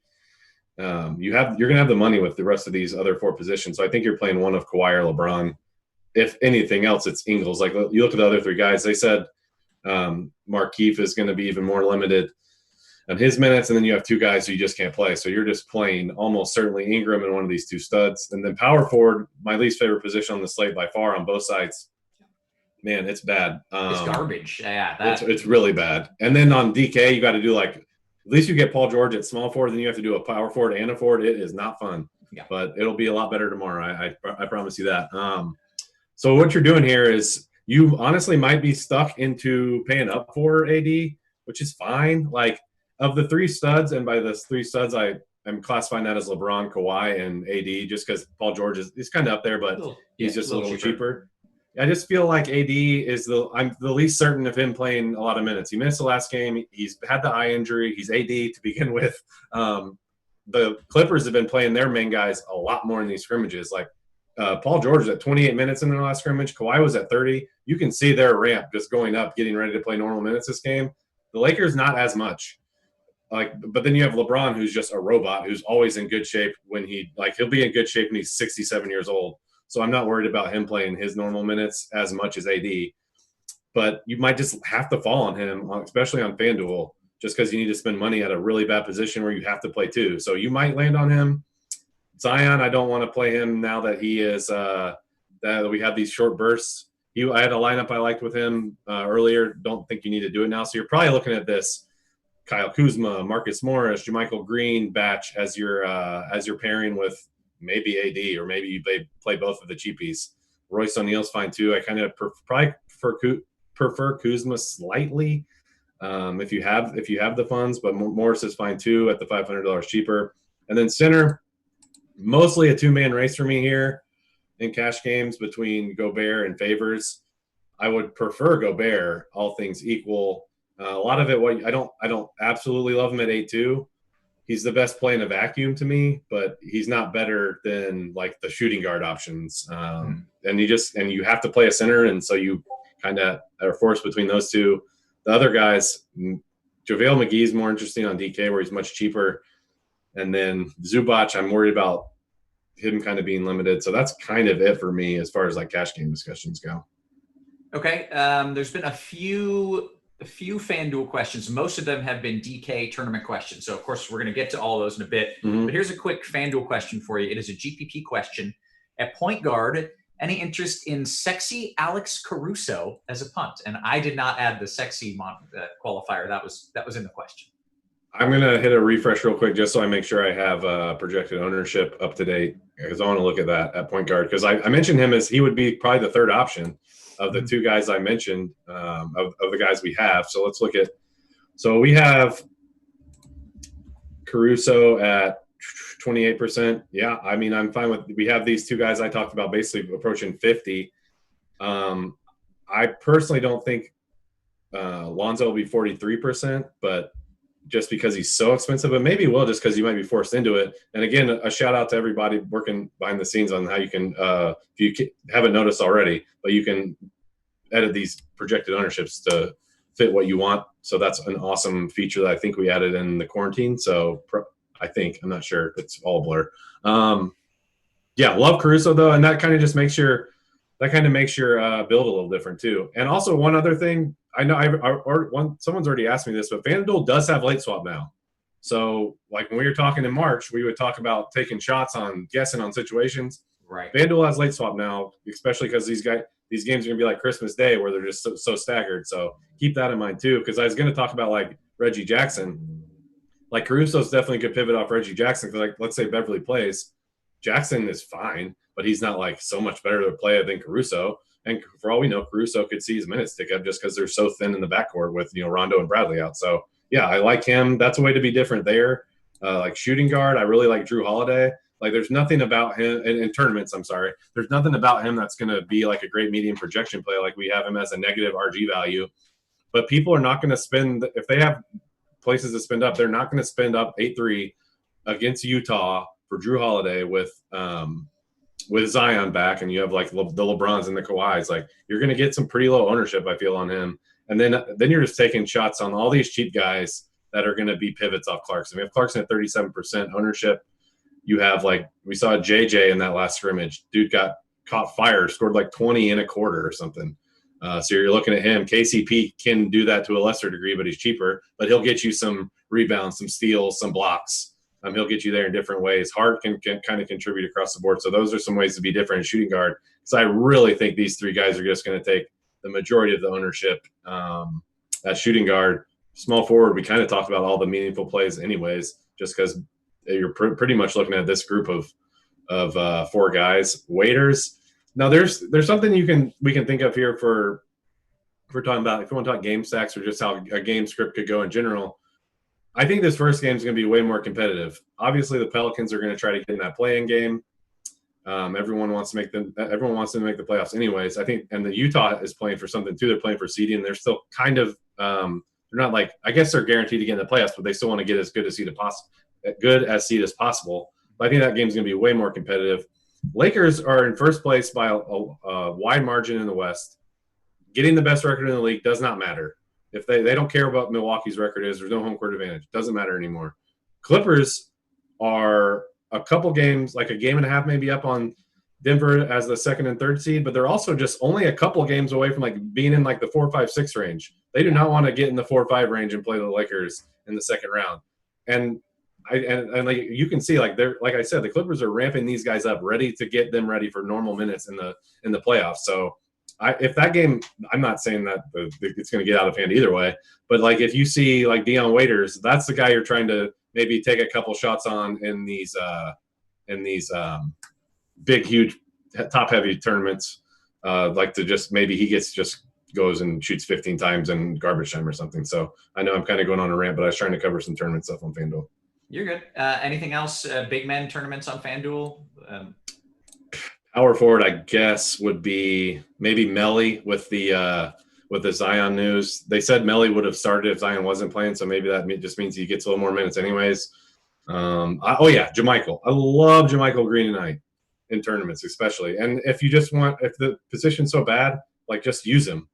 I don't know if I really talked about him too much. I did not intentionally mean to gloss over him because I really like him tonight. I'm perfectly fine with him in cash games too, just because the position's so bad. But he is the one guy, maybe him and like Marcus Morris, who can hold their own. I'm not saying anyone can guard LeBron or AD, but they can hold their own on guarding both of them. So, like if you think he could maybe close as a 5 when AD is playing center, he could also play the 4 if they play him next to Zubac or Noah. And in a pinch, like he can switch off onto LeBron and at least like hold his own, I guess. So he's the one who I see could be the most has the most upside to his minutes is the best way to put it. We have him at 23. I could see him playing upper 20s, and the guy's pretty decent fantasy wise. Like he shoots 3 balls, yeah. He can rebound. Like he's a decent player. If you run into more minutes or him performing above his head as far as his per minute production, if you get one of those, he's gonna be fine. If you get both, he's gonna be awesome. So I really like him as a tournament play. We only have him at 24%. I think 3.6, basically the minimum price. He's one of my favorite tournament plays on this league. Excellent. Okay, let's talk some DK here. By the way, a lot of people in the YouTube chat are saying, hey, we want a baseball weather update that is coming in precisely 14 minutes. So hang on, baseball weather update is coming. We got time. We don't have time for NBA. We got to get through this DK stuff because we got to win somebody $1 million. Hopefully me, but if it's one of you guys, that's okay too. So let's talk about DK. You can run through kind of cash first or cash and tournament together, however you'd like to do it. Yeah, I feel pretty good about the DK build. I feel good about the FanDuel build too. It's just once I get down to the bottom couple, like the last 3 plays or so are tough to fill out for me on DK. I feel great about the start because these guys all have really good price tags. Like I wrote in the update this morning on the core plays that Mitchell's like 1.18 DK points per minute without Bojan this year. Gobert's like 1.12. They're going to play 34 minutes, I would think 35 minutes maybe for Mitchell, and their price is $7K basically. So like that's just too cheap in my opinion. Love Paul George, wrote about him and wrote about Clarkson. So that's an easy starting point for me. And then even at the worst price tag on DK, if Beverly's out, Jackson's going to be the next guy in. So I'm planning on him filling in this guard spot here. I'll put him in just for the sake of like looking at the build and everything, because that would be my next guy in if Beverly's out. I'm not, now that the last injury report has passed and we did not get that news, that's probably going to be that game starts at I think 8 Eastern, so that maybe at 90 minutes before that. So we'll see. Looking at both, I'll just pull up both guard spots here to try to go through this a little quicker. because you're getting like for cash game builds, we have the 3 guys I like there, so you might not need anybody. The guy who's popping up in the most of my builds is kind of a last piece is Conley here at 6'2", and it's strictly as a last piece. One of my favorite salary league plays, besides Clarkson and Jackson, is Danny Green. No Bradley, no Rajon Rondo. Kind of shooting dependent, but can also kind of get you there in some hustle categories, maybe some rebounds. It'll be a grind, but I like him at 3.5. I kept landing on Conley, and I thought that I was the dumbest person alive because he wasn't tagged in any of the RotoGrinders premium tags. So I was like, is this an awful, awful play? The answer is no. Nope. Okay. And I think he's going to be – he is the key if they want to make a run at all. Like their other guys are consistent. He has been the opposite of consistent. Yeah. And they brought him here for a specific reason. It's tough to know what to expect of them because Bojan played basically every game but one in the regular season. So we'll see how they adapt. But he needs to play well. He's had plenty of time, to get his shit together. So we'll see. I like him. I think he's fine. It's not the first guy in my lineup, but you also get him at 22%. That would be pretty good on a 2-game slate. So I do like him. Other guards, as far as cash games, wasn't really landing on anybody else here. I mean, LeBron, obviously, he's way more useful for me in this forward slot where you're kind of just scraping to get guys just because of the positional requirements. That's about it for me. Those are the main guys I looked at for the guard slot. We have PG at small forward. I'm just going to look at power forward first real quick because, again, this is just a real struggle. JaMychal, I like here too, but it kind of leaves me in a weird spot with my last 2 spots. So I actually find them more useful on FanDuel than I do on DK. This is the group here, the Marcus Morris, Kyle Kuzma range, 4.5 and 4.7. Like that, I really find myself using one of them because, do I want to spend up on AD or do I want to spend up on LeBron on DK if I have the funds? Probably LeBron. Scoring system's better for him. Anyways, you get +3 on FanDuel for blocks and steals, which benefits AD better. You get triple-double bonuses and double-double bonuses on DK, which LeBron is accustomed to getting quite frequently. So that's why I want to go to this cheaper range on that power forward, those guys, those 2 and JaMychal, and then use LeBron at forward if I can. Some other guys, maybe Royce as a last piece, and Ingram's just a little too expensive for cash games for me. So that's about it. Let me just look at small forward to see if there's anyone here who popped into this forward slot. Josh Hart, I considered some. We already talked about Danny Green. Ingles is maybe as a last piece. Don't really want to land there if I don't want to. Yeah, and then Kawhi, obviously. He is only small forward. No, I glossed over him. So, yeah, he's fine too. He's $1,500 cheaper than LeBron. No issue at all with him being your next big spend in cash games instead of one of the Lakers. No issue at all. I don't have a preference really. Kind of just depends on where you land in terms of your what you're doing in these other spots you're prioritizing. So that's it there. Let's see any centers. Favors maybe. JaVale was the one person on here who, if maybe you don't want to go Gobert, he would be the one guy I'd cut out of the 4 core plays I have. If you're really thin on one, it would probably be Gobert at this point. And then you can do a JaVale here and then spend up on maybe 1 or 2 other studs. That would be the route I see to no Gobert. But JaVale maybe, don't really like it even on a 2-game slate. I'd rather go cheap with a Danny Green or something, or a JaMychal Green. That's really it for me. Zubac maybe. Yeah, that's about it. That's all I got for cash games. How do you want me to handle just a couple minutes on tournament stuff here? Yeah, let's spend a couple minutes on tournaments. And then there's a lot of questions coming in, how's JJ Redick in GPPs? Caruso for the win. The Gummy Bear King. I assume that's Dion Waiters, baby. Yeah, so there's a lot of questions coming in, but let's kind of run through it first. You'll probably answer a bunch of those questions while you do so. And then I've got the YouTube questions I'll take, and also the Crunch Time chat in Discord up. That is, we've got that going 24 hours a day. So I'll be taking questions from there. Also, for the next 2 minutes, it's all on you. I need to look at the very latest models for baseball. All right, I will go talk about some tournament stuff on DK. So I think kind of similar to what I was on DK, especially the Pelicans guys are a little overpriced from a median projection standpoint. So your Brandon Ingrams, your Drew Holidays, those guys are going to come in with relatively low ownership compared to some of these other guys who they're priced similarly to. Drew's at 8.6, 24%. Ingram's at 8.3, and he's at 30%. I wouldn't play. I'm trying to think. I I don't think I'd play those two guys together unless you're just full on game stacking. I would try to keep those guys separately. Maybe two of the three of Zion, Ingram, and Drew, but with Zion's minute cap, I would prefer to be underweight on whatever he is on the field, and he is at 15%. So maybe not underweight at 15%. Take that back. So let's go through some of these. So I think at least this way I have with those 4 core play guys is going to be kind of the build. So you kind of have to think what would be a way to get off of that a little bit. I would probably take out one of Mitchell and Gobert first and foremost, and then focus on one of the Lakers guys. LeBron's at 51%, AD's at 38%. It's tough for me. I hate having to be low on Anthony Davis because he has one of the highest ceilings in the game. But again, I would probably go AD there. I would not play.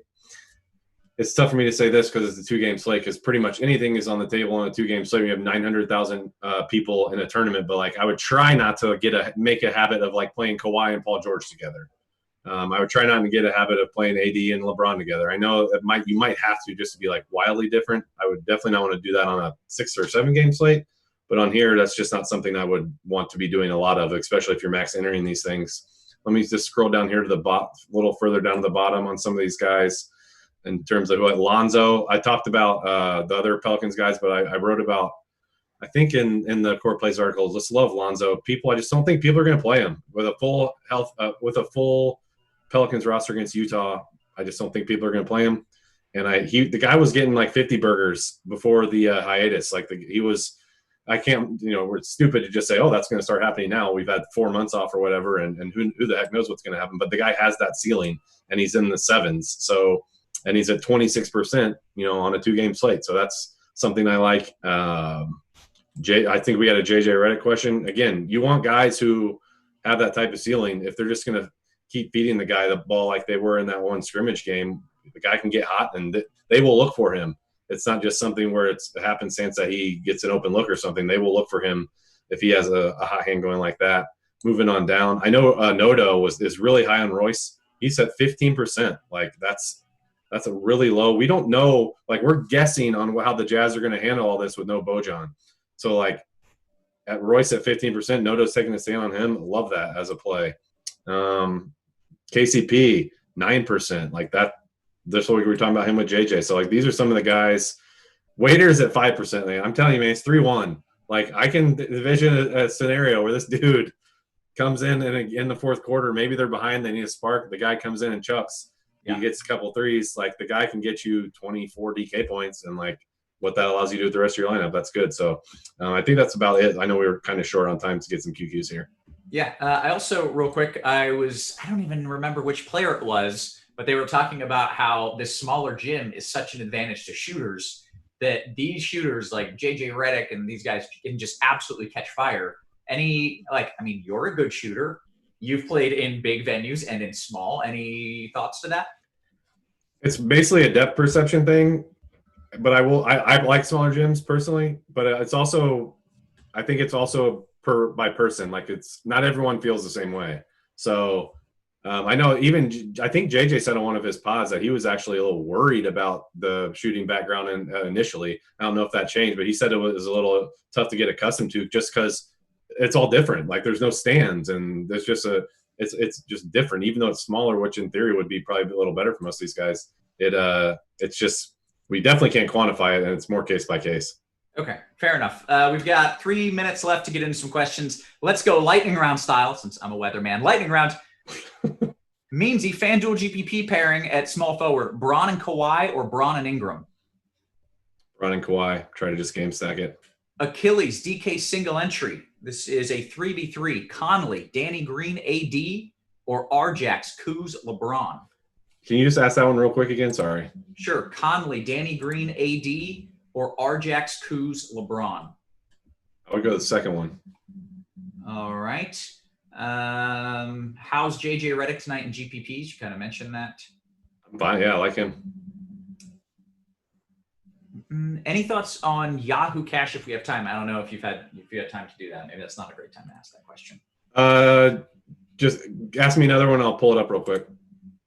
Okay. DK GPP is loading up the late game stack fine? Also with massive overlay on a 2-game slate on both sites.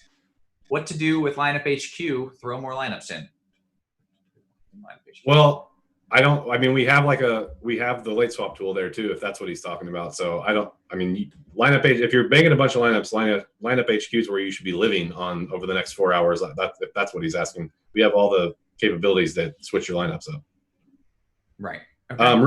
Real quick on Yahoo. I just have Clarkson and PG tagged. If I was going to add another one onto this one, it would probably be Reggie Jackson. And I actually just will real quick, just to make sure I have that, because he's $10 anyways, and like he's fine as salary relief, and he's going to be, if Beverly's out, he's going to be for sure tagged. So I like him as the best salary relief play, and those 3 guys would be the start. I don't have time to go through the rest of it though. Okay, fair enough. Honestly, you've done great with all the questions. Mostly it's people in chat saying, welcome back. Congratulations on Heck being yeah. back. Yeah, man, feels good. Just the Ellis says, great to have you back.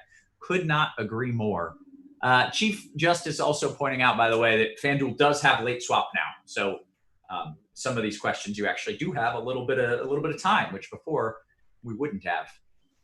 Meansy, I think it might be time. I'll see if I get the nod from Devin here, but I think it might be time to give you the boot because we have caught up on the questions. So, yep. So what I'm going to do is I'm going to steal the screen from you or from Devin. We're going to pull up some radar, and we're going to talk a little bit of baseball. So, Means, it has been a pleasure, man. I'm so glad that we were back at it. I will see you tomorrow early in the day. Okay. Yeah, that's right. We got early NBA. And by the way, guys, we're going to start doing Meansy, you can go. I got it from here.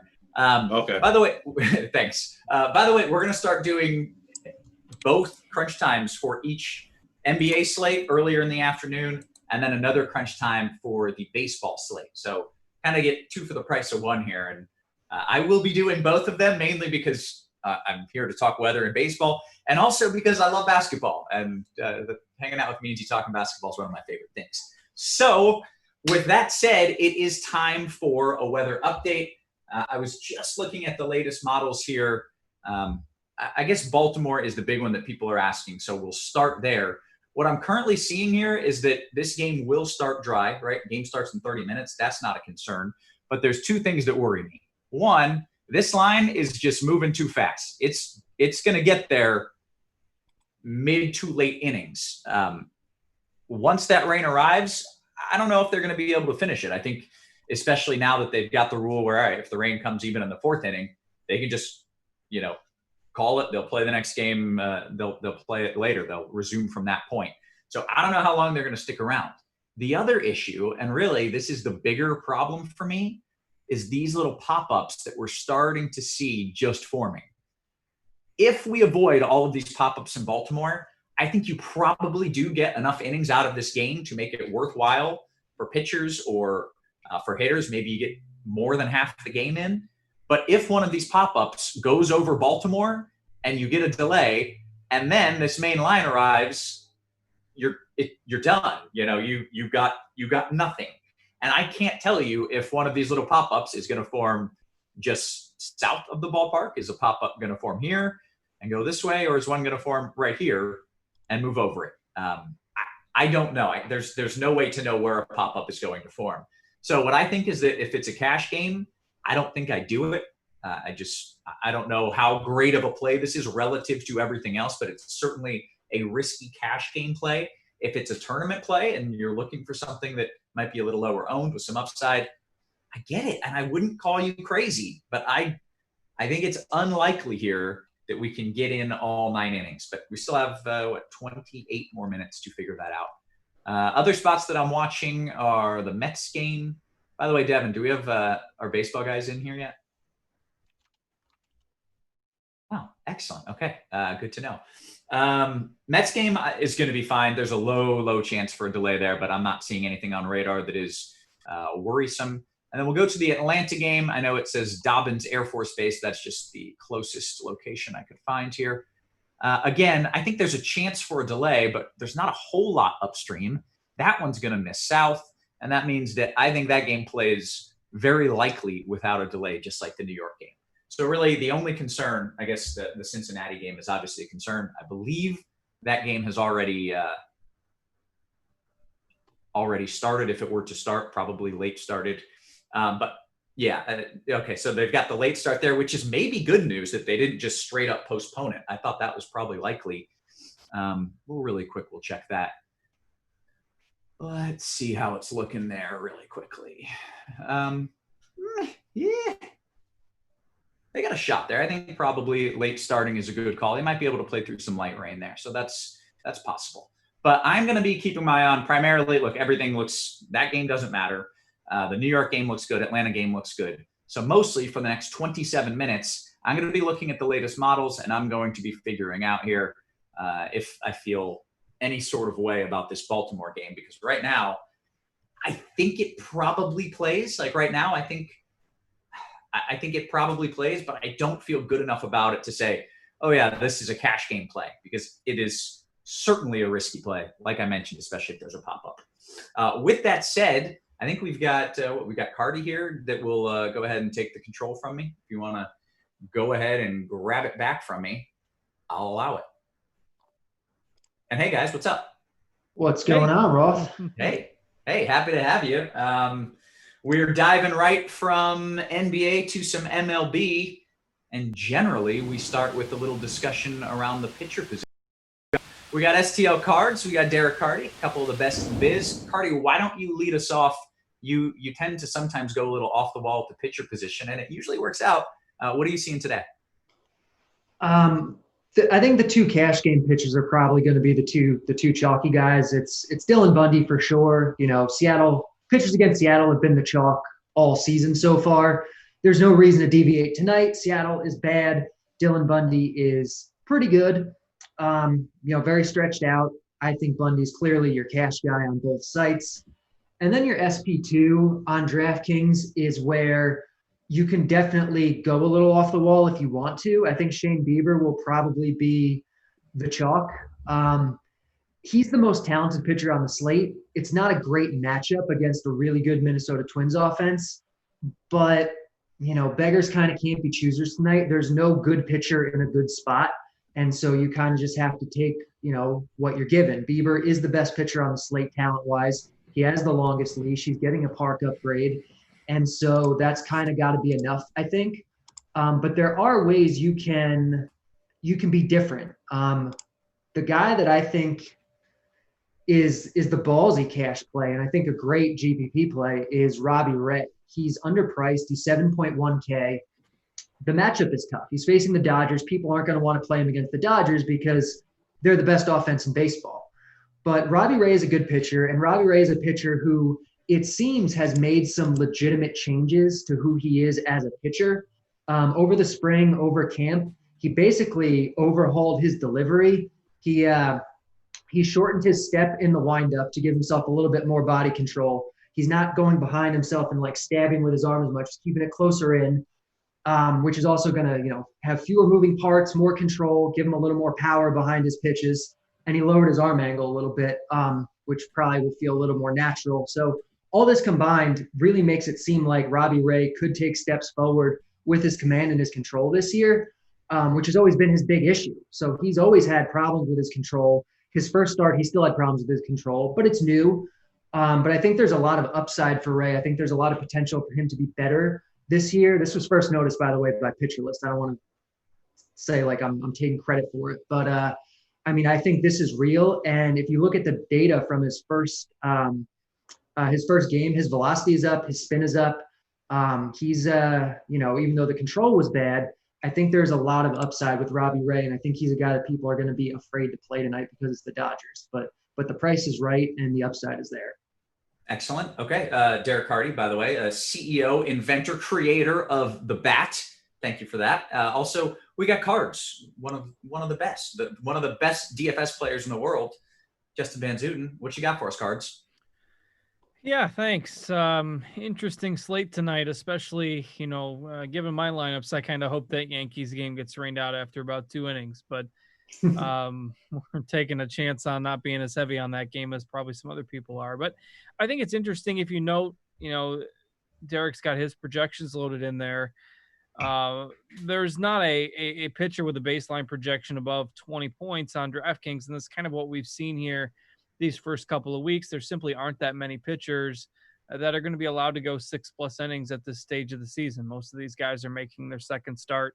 Perhaps we get an extra 10 pitches or so out of them, maybe an extra inning than we got in their opener. But don't be afraid to do something a little bit different. I mean, I do agree. I think the chalk build in cash games is going to be Bieber and Bundy. I think that would be the most common pairing that you're going to see. And even in tournament lineups, maybe you start with one of those guys.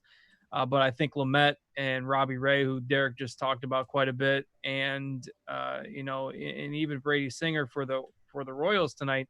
You look at the Tigers. This is an offense that had the highest strikeout rate in the league against right-handed pitching last year, and they're hitting 198 as a team so far this year with the highest strikeout rate in the league. Now, don't want to draw a whole bunch of conclusions off of just a few game sample, but the Tigers lineup, they are what they are at this point. So if you're looking to go a little off the radar, I think he's an option. But my primary kind of tournament lineup has Lamet and Robbie Ray as the two pitchers in it right now, sprinkling in the other guys as, in my multi-entry builds. But, Lamet has always been the concern with him has always been how long will the Padres let him go? They actually let him throw 80 pitches in the opener. The Giants aren't a good offense. That park might play a little bit more hitter friendly this year with the changes that they've made, but still leans towards pitchers. And this is a guy that has, based on last year's numbers, the highest strikeout rate on the board. It's just a matter of how deep he will go in the game. So I like those guys. I like Derek's analysis on Robbie Ray. I'm a little uneasy throwing him into my main tournament lineup tonight, but I feel a little better now with that vote of confidence. So those are the guys I'm kind of eyeing tonight. Not as deep of a pitching slate as we saw last night, but some interesting risk-reward options in there. Not touching Hap with the weather, and for some reason he's the most expensive pitcher on the slate. He shouldn't be. So he is out of my player pool. Okay, why don't you bring us right into hitters? Generally, we start with catcher and go around the horn. So what are you looking at there? Yeah, so general theme, I'm not playing a ton of the Yankees tonight. It's not that I don't like the Yankees, but you got weather concerns. Means is not a gas can by any means. Now, he's not exceptional, and Baltimore's bullpen is horrendous. So there is certainly the potential for the Yankees to put up a bunch of runs. That's why their team total is so high. But generally speaking, I'm underweight on the Yankees tonight. They're expensive. They'll be relatively popular. And again, that weather concern, I think, just cements that for me. So I think if you're spending up, Garver's got a tough matchup against Bieber tonight. So Vasquez against Steven Matz would probably be my first choice. He's had a good start to the year.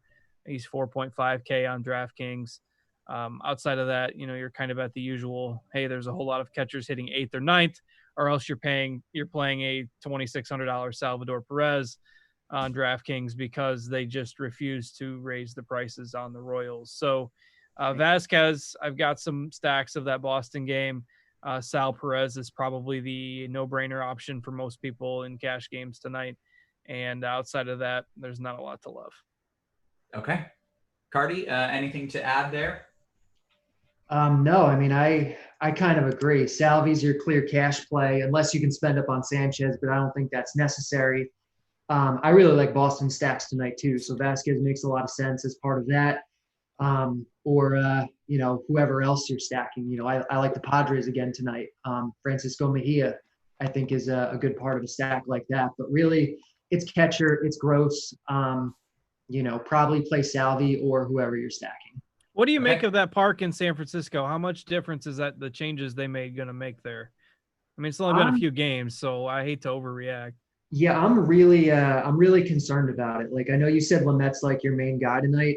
I'm concerned because it does seem like it could wind up being a real thing. I have adjusted the bat a little bit for it, but it's kind of a ballpark adjustment. Like, we really don't have enough data to say for sure what's going to happen. But can you go back and explain this a little bit to the people who don't know what you're talking about? Yeah. So they put like in right field in Oracle Park, they have these archways that you can look into the stadium from the street. And because of COVID and whatnot, they don't want people congregating in these archways, looking in, trying to watch the game, not social distancing. So they kind of like put this mesh over it to prevent, to obscure the view. And what used to happen is the wind would blow through these archways, and now it's not. And so it's kind of like whatever's happening in this park, the wind seems to be interacting with the park differently, and it's creating almost like a jet stream effect where balls are just flying out of this park now. It was something that people were talking about in summer camp, and we didn't know how real it was. And now you look at the data is very small sample size right now, but you look at some of the balls that have been going out the last couple days, and you look at their launch angle and their exit velocity, and balls that were hit in Oracle Park at these launch angles and exit velocities last year were not becoming home runs, and they're going like 420 feet now. So like something's going on there. I think it's real. And so I am concerned about that. On Grinders Live, I told people to stack the game yesterday, Padres especially. I'm on that again today, Padres especially. And it gives me some pause with Lamet. Okay, excellent. Let's see, are we at first or are we moving on to second here? First, I think. Okay, take it away, Cardi. Luke Voigt is the guy, if you have a little bit of money to spend, like the Yankees you actually just said in chat that you wouldn't do Yankees in cash games, which, I mean, Yankees are like the clear best play today. By such a huge margin, the Yankees are the best play. They're the best team on the slate. They're facing a weak pitcher. It's a bunch of righties against a mediocre lefty, really good hitting weather. People are going to want to play Yankees. So are you saying it's too risky to play Yankees? Here's what I think is going to happen. I think there's probably going to be a delay towards the middle of the game. I think they probably will finish out the game. I don't know if I feel confident enough about that to say, yeah, it's go for it in cash, because it is certainly not the safe play, right? In cash, we're always looking for the safe play, and I don't think this is it. But if you ask me, what do I think is the most likely outcome? I think it's a middle of the game delay, and they will eventually finish out the game. Okay. So then, that makes me feel a little better then about taking this risk, because I do think you lose a lot in cash games by not playing Yankees tonight. Okay. Yeah, and I guess that's what it comes down to is, can you build almost as good lineups without it? And if so, go for it. And if you can't, and you feel like you need to take that risk, then I'm not going to talk you out of this one. At least not yet, though. I still have, maybe 7 more minutes to change my mind. But let's go ahead and kind of zip through this, because this is a more condensed show. So, okay. But if you're not paying up for vote, Ryan O'Hearn is your cash guy. 2K batting cleanup for the Royals tonight. They're the other clear chalk team because, like Justin said, because everybody's free.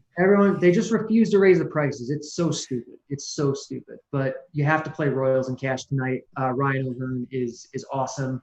And then in GPPs, you're doing something different. But in cash, you shouldn't be playing anyone but one of those two. Okay, cards. Yeah, Maikel Franco finally made an out last night, so that was one reason to celebrate for those of us who faded him in tournaments. But it wasn't before he already had 3 hits. So those are the guys. I mean, those are the obvious guys, and I tagged O'Hearn as well. I mean, he's 2K hitting cleanup, so I mean, it's hard to argue with that. Tournament plays. Pete Alonso, like the Mets, kind of fall into no man's land tonight because you can pay up for the Yankees. If you're going cheap, you've got the Royals.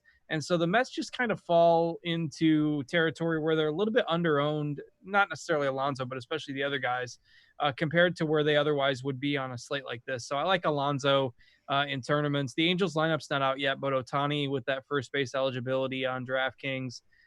Marco Gonzalez, people just naturally avoid lefty-lefty matchups, but Marco Gonzalez has been at least splits neutral, somewhat reverse splitsy sometimes in his career. So I don't mind taking a shot on Ohtani with guys like Trout and Upton probably going to be a little bit higher owned tonight. So even lefty-lefty, I don't mind Ohtani. So those are a couple of the tournament guys I would throw in the mix too. Okay, Cards, let's get us to second base. Yeah, not that glamorous of a position. Jose Peraza is leading off again tonight for Boston.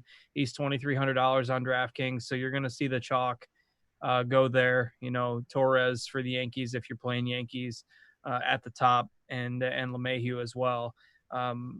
It's kind of the same. You're gonna get people that play the guys that have been hot. So LeMahieu, Whit Merrifield, 20+% ownership the last 2 or 3 days, and he's been getting on base multiple times, seemingly every game. So those are the guys that I think will get the most ownership tonight: Peraza, Merrifield, and the Yankees guys. And, certainly they're all strong plays. I'm not probably going to differentiate too much at second base tonight because there's a clear difference between who's good and who's just not that great of an option. And I don't see a whole lot of upside in a lot of other guys.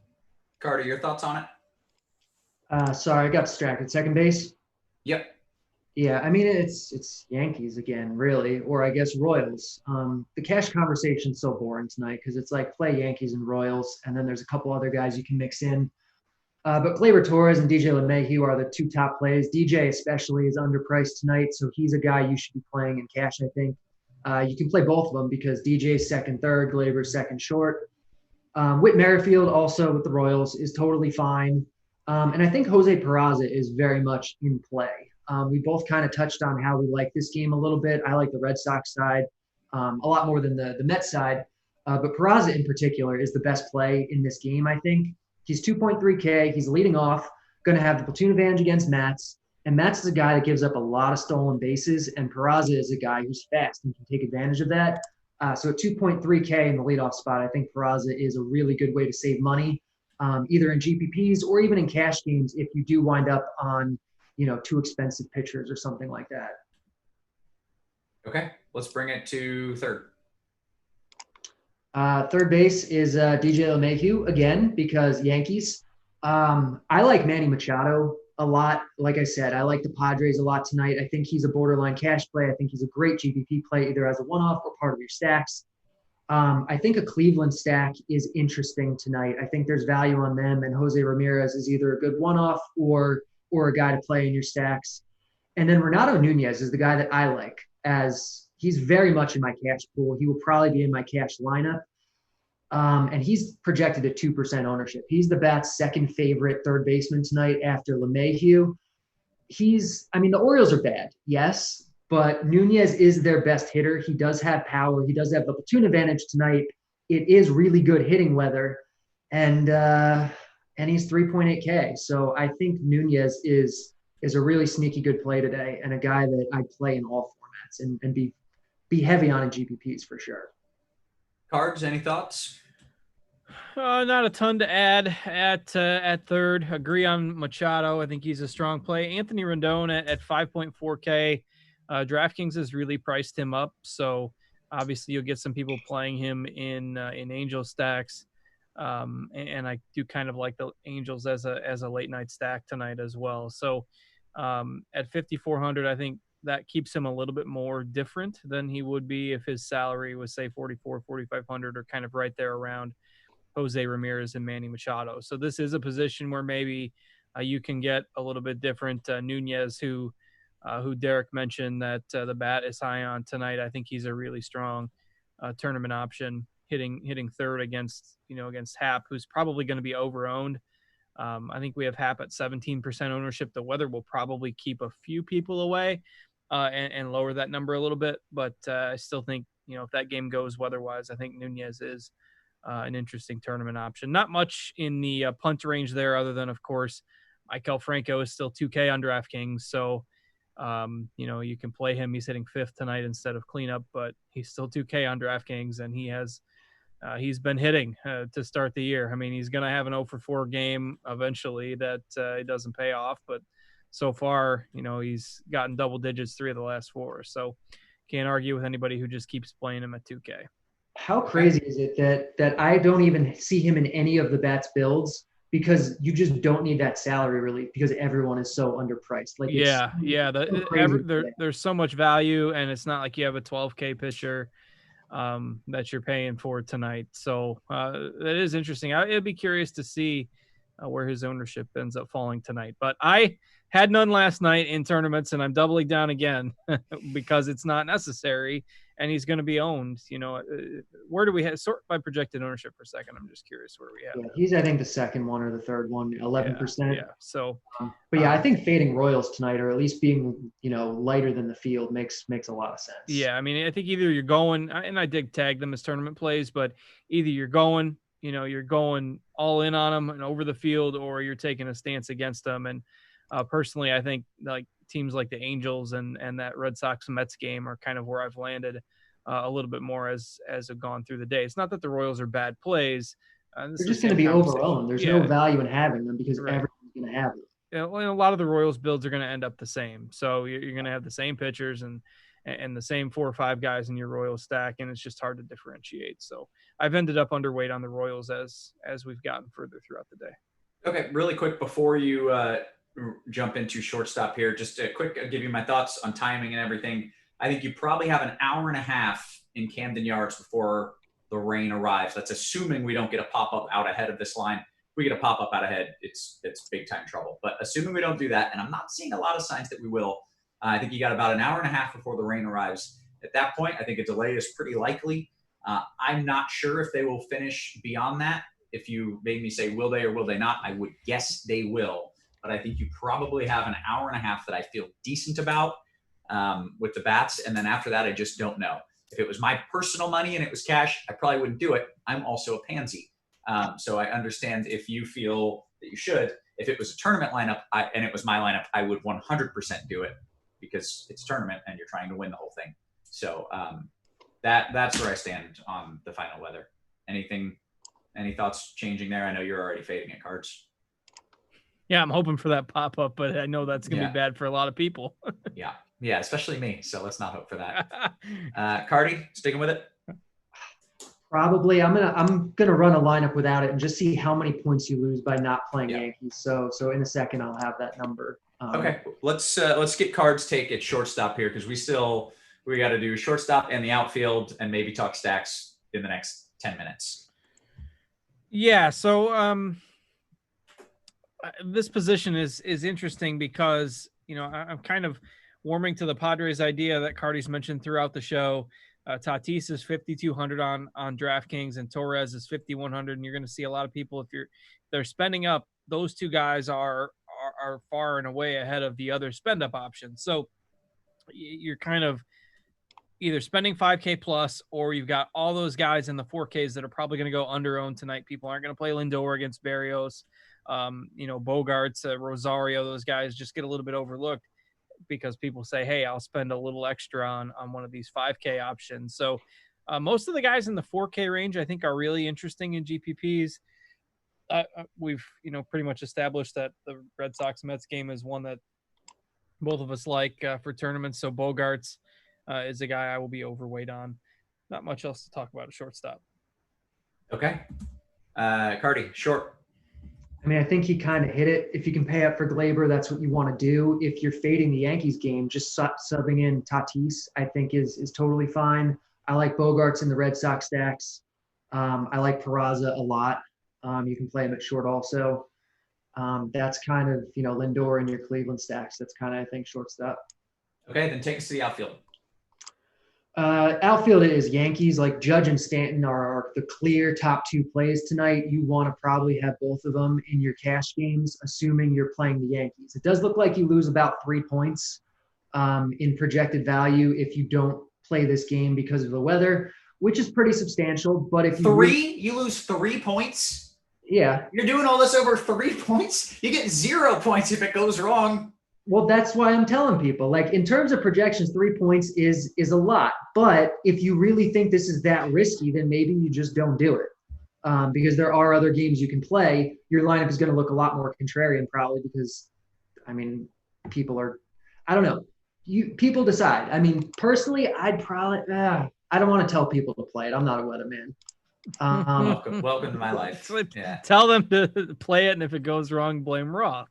Yeah, that's perfect. Guys, play it. If it goes wrong, Roth said it'd probably be fine. I'm fine with that, actually. I'm used to it. So, yeah, that works for me. All right, back to the outfield, Cardi. Yeah, you have to play Soler no matter what. He's just so cheap. He's one of the Royals. If you're not playing Yankees, though, Mike Trout is against a weak lefty in Marco Gonzalez. Yeah, like Justin said, neutral splits, but he's still a lefty. He's still Mike Trout. He's great. Mookie Betts against Robbie Ray, also going to have the platoon advantage. And Ray has a very wide split, and especially lowering his arm angle, will probably get a little bit wider. And he allows a lot of stolen bases. So a lot of ways Mookie can contribute tonight. Honestly, I haven't looked too far in the outfield beyond that stuff because I want to play Yankees. But I think Ronald Acuna is kind of underpriced as a guy that that you can play. Also a guy with the platoon advantage, mediocre lefty in Yarbrough. Yeah, what do you got, Justin? Yeah, it's actually not as deep as you would normally expect the outfield to be. I do think that, in tournaments, searching for that under-owned home run tonight, maybe something like Cespedes against a lefty that sometimes gets hit hard. If you're looking to go a little bit cheaper in that Mets game, Kevin Pillar has been pretty good to start the year, and he's hitting second for Boston tonight. Soler is obvious. He's the obvious mid 3K play there that everybody's going to go to. I haven't seen the Angels. Has the Angels lineup come out yet? Let's see. Refresh here just real quick. Yeah, still no Angels lineup. So again, we're at 7 minutes from lock and the Angels lineup isn't out. That's going to lead to those guys being under-owned, which kind of adds to my tournament appeal. Guys like, Justin Upton in the mid-range are fine as well. Oliveras is 2.3K in your Padres stacks. If you want to have some extra value or some extra cheapness as, your fifth guy, I think he's a good play. Okay, let's talk stacks real quick here. Carter, you mentioned a couple. You mentioned, was it Padres stacks that you're on? Yeah, I'm going to pull up the bat stacks page here. Yep. I like the Padres a lot. I like the Red Sox a lot. Obviously, Kansas City projects really well point per dollar wise, but I think in GPP, at their ownership, you fade them. But I think Red Sox make a lot of sense. I think Cleveland makes sense. Padres, these are the teams that I would be on tonight. A lot heavier than Kansas City or New York at their ownerships. Okay. Cards? Yeah, totally agree on the logic behind the Royals, which is why I had to tag them as GPP plays today, just because they grade out so well on a salary basis. But in terms of my exposure, it is Boston and the Mets that game. And then the Angels would be the other team that I would throw in there. So those would be my choices. Just about 5 minutes. We got 5 minutes. That is a good amount of time for a little lightning round of questions. So let's get to it. These are not questions. Here we go. Over in the Crunch Time chat, we'll go with Ball, who says, DK Cash, no Yanks, Soler or Merrifield last outfield spot with Betts and Trout. We'll start with Cardi. Soler for me. Okay. We will kick it over to cards here. Mickley Page says, DK Cash, Betts or Acuna? I think I would go Acuna there. I do like Betts in tournaments. I worry about being underweight on him, but Robbie Ray's got the upside to miss bats. Acuna is a 5-tool guy. I think he gives you a safer floor, so I'd go with Acuna. Excellent. Achilles, DK Cash question. Bieber, Mondesi, or Bundy Torres? Bundy Torres. Nick Finostrum says, DKGPP, you want Alonso or Judge with Will Myers in the first base outfield spot? Judge is clearly the higher projected play, but I like Alonso tonight, and I've got quite a bit of him in tournaments. So based on my lineups, it's Alonso, but that is a little bit off the wall. And, if you're comfortable with that risk reward in tournaments, I think it's the right move. But it's something that takes the cojones to actually click the submit on that lineup. Yeah. By the way, Roth, did you see who scored the first bucket of the NBA restart? It was Rudy Gobert. No, I did not. It was Gobert. It was your boy. Well, it's good because what a story. I know. Yeah, that is a nice comeback story there. A few more QQs here. Let's see. A couple from the chat. Did I miss what the consensus is on the Yankees-Orioles weather? Not really. You missed me trying to figure out what it is. I think the rain probably arrives in roughly an hour and a half, roughly an hour and 25 minutes at this point, I guess. What happens beyond that point, I don't know. I don't know if it's still going to storm enough to cause a delay. My guess would be yes. I don't know if it's going to storm enough for them to play after that. Is that system going to weaken as it approaches Baltimore, or how is that going to work? It kind of is already. Can I steal? We might as well. Go ahead. Yeah. All right. Let's steal it here.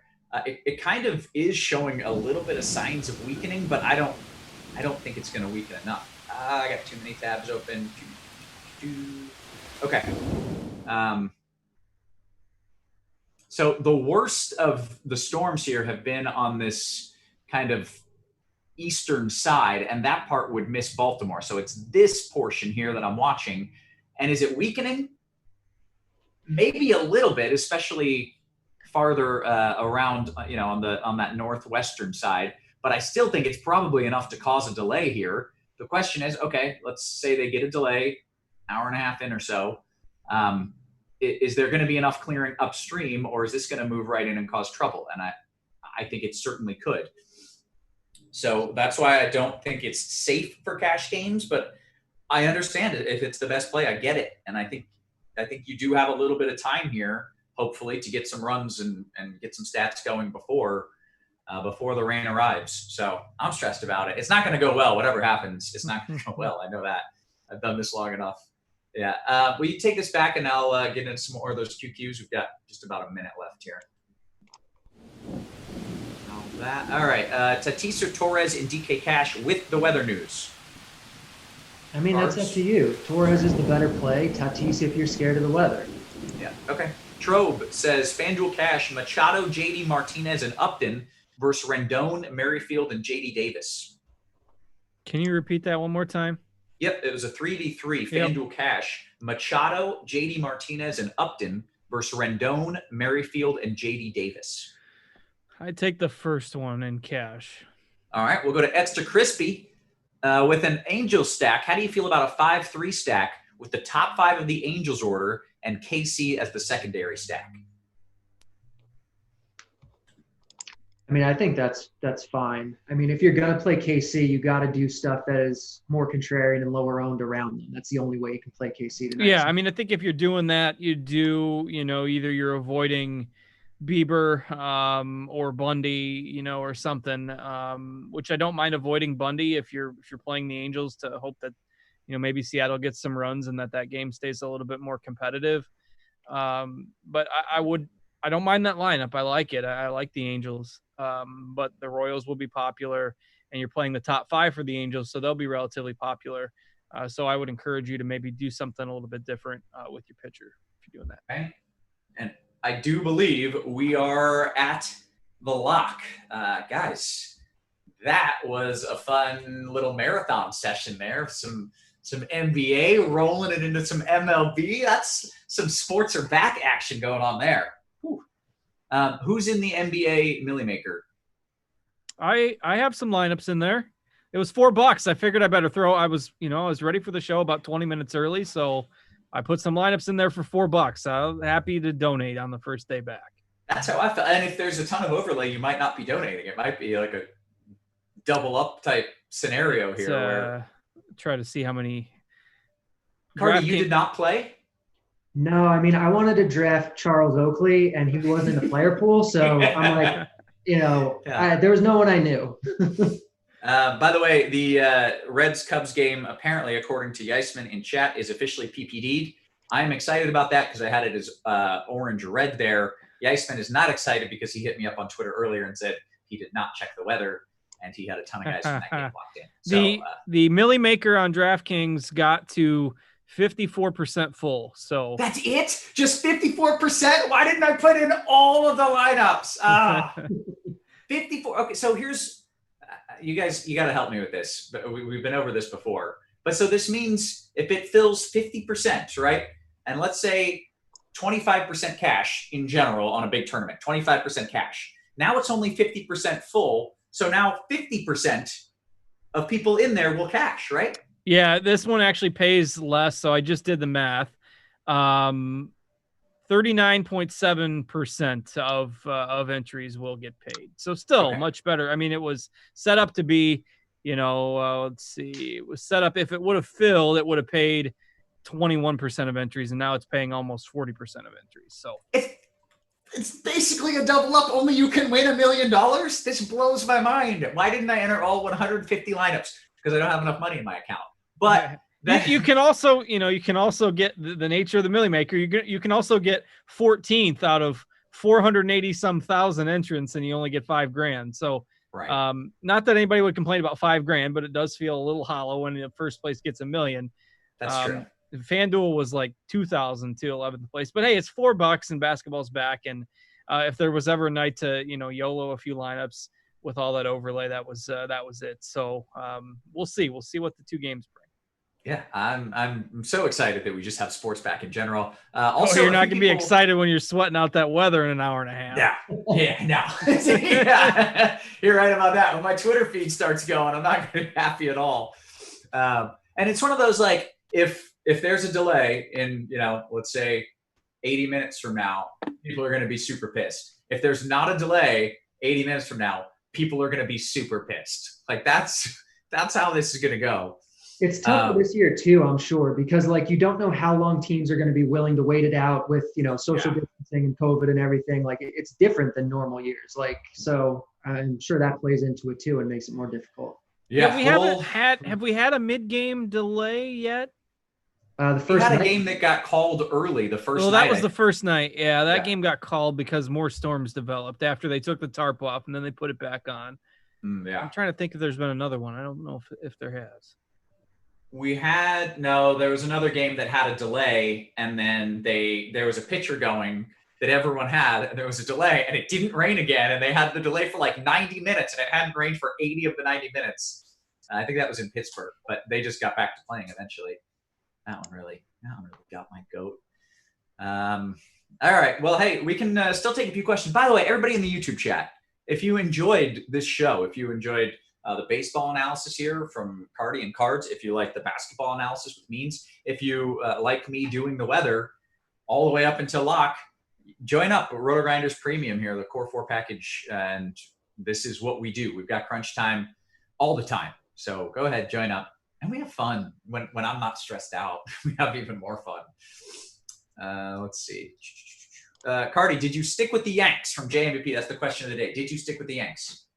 I did. I didn't play a whole lot tonight though, so I didn't sweat it too hard. The first week of baseball, I'm always really busy managing the system. New users, making sure everything's running smoothly. We had the show tonight, so I played very little, but I did stick with the Yankees. I like it. I appreciate it. And a lot of people on my Twitter, saying, "Give me an update on the Yankee game. Give me an update on the Yankee game." This was free. Right before I said, this is free. Come here. This is where the updates are in the Yankee game. So everyone in the YouTube chat, congratulations. You did it right. Everyone in the Crunch Time chat, you've been doing it right for a while. Everybody on my Twitter they did it wrong. All right. Let's see. You want to really quick, can we look at some Yankees ownership and see where things landed and maybe compare it to what you would have expected if there were no weather issues? Yes. What is that? Results DB, right? Yep, I will take a guess. Nobody faded it because people only fade it if there is a delay announced before lock. Then everybody fades it, even if it's going to be fine.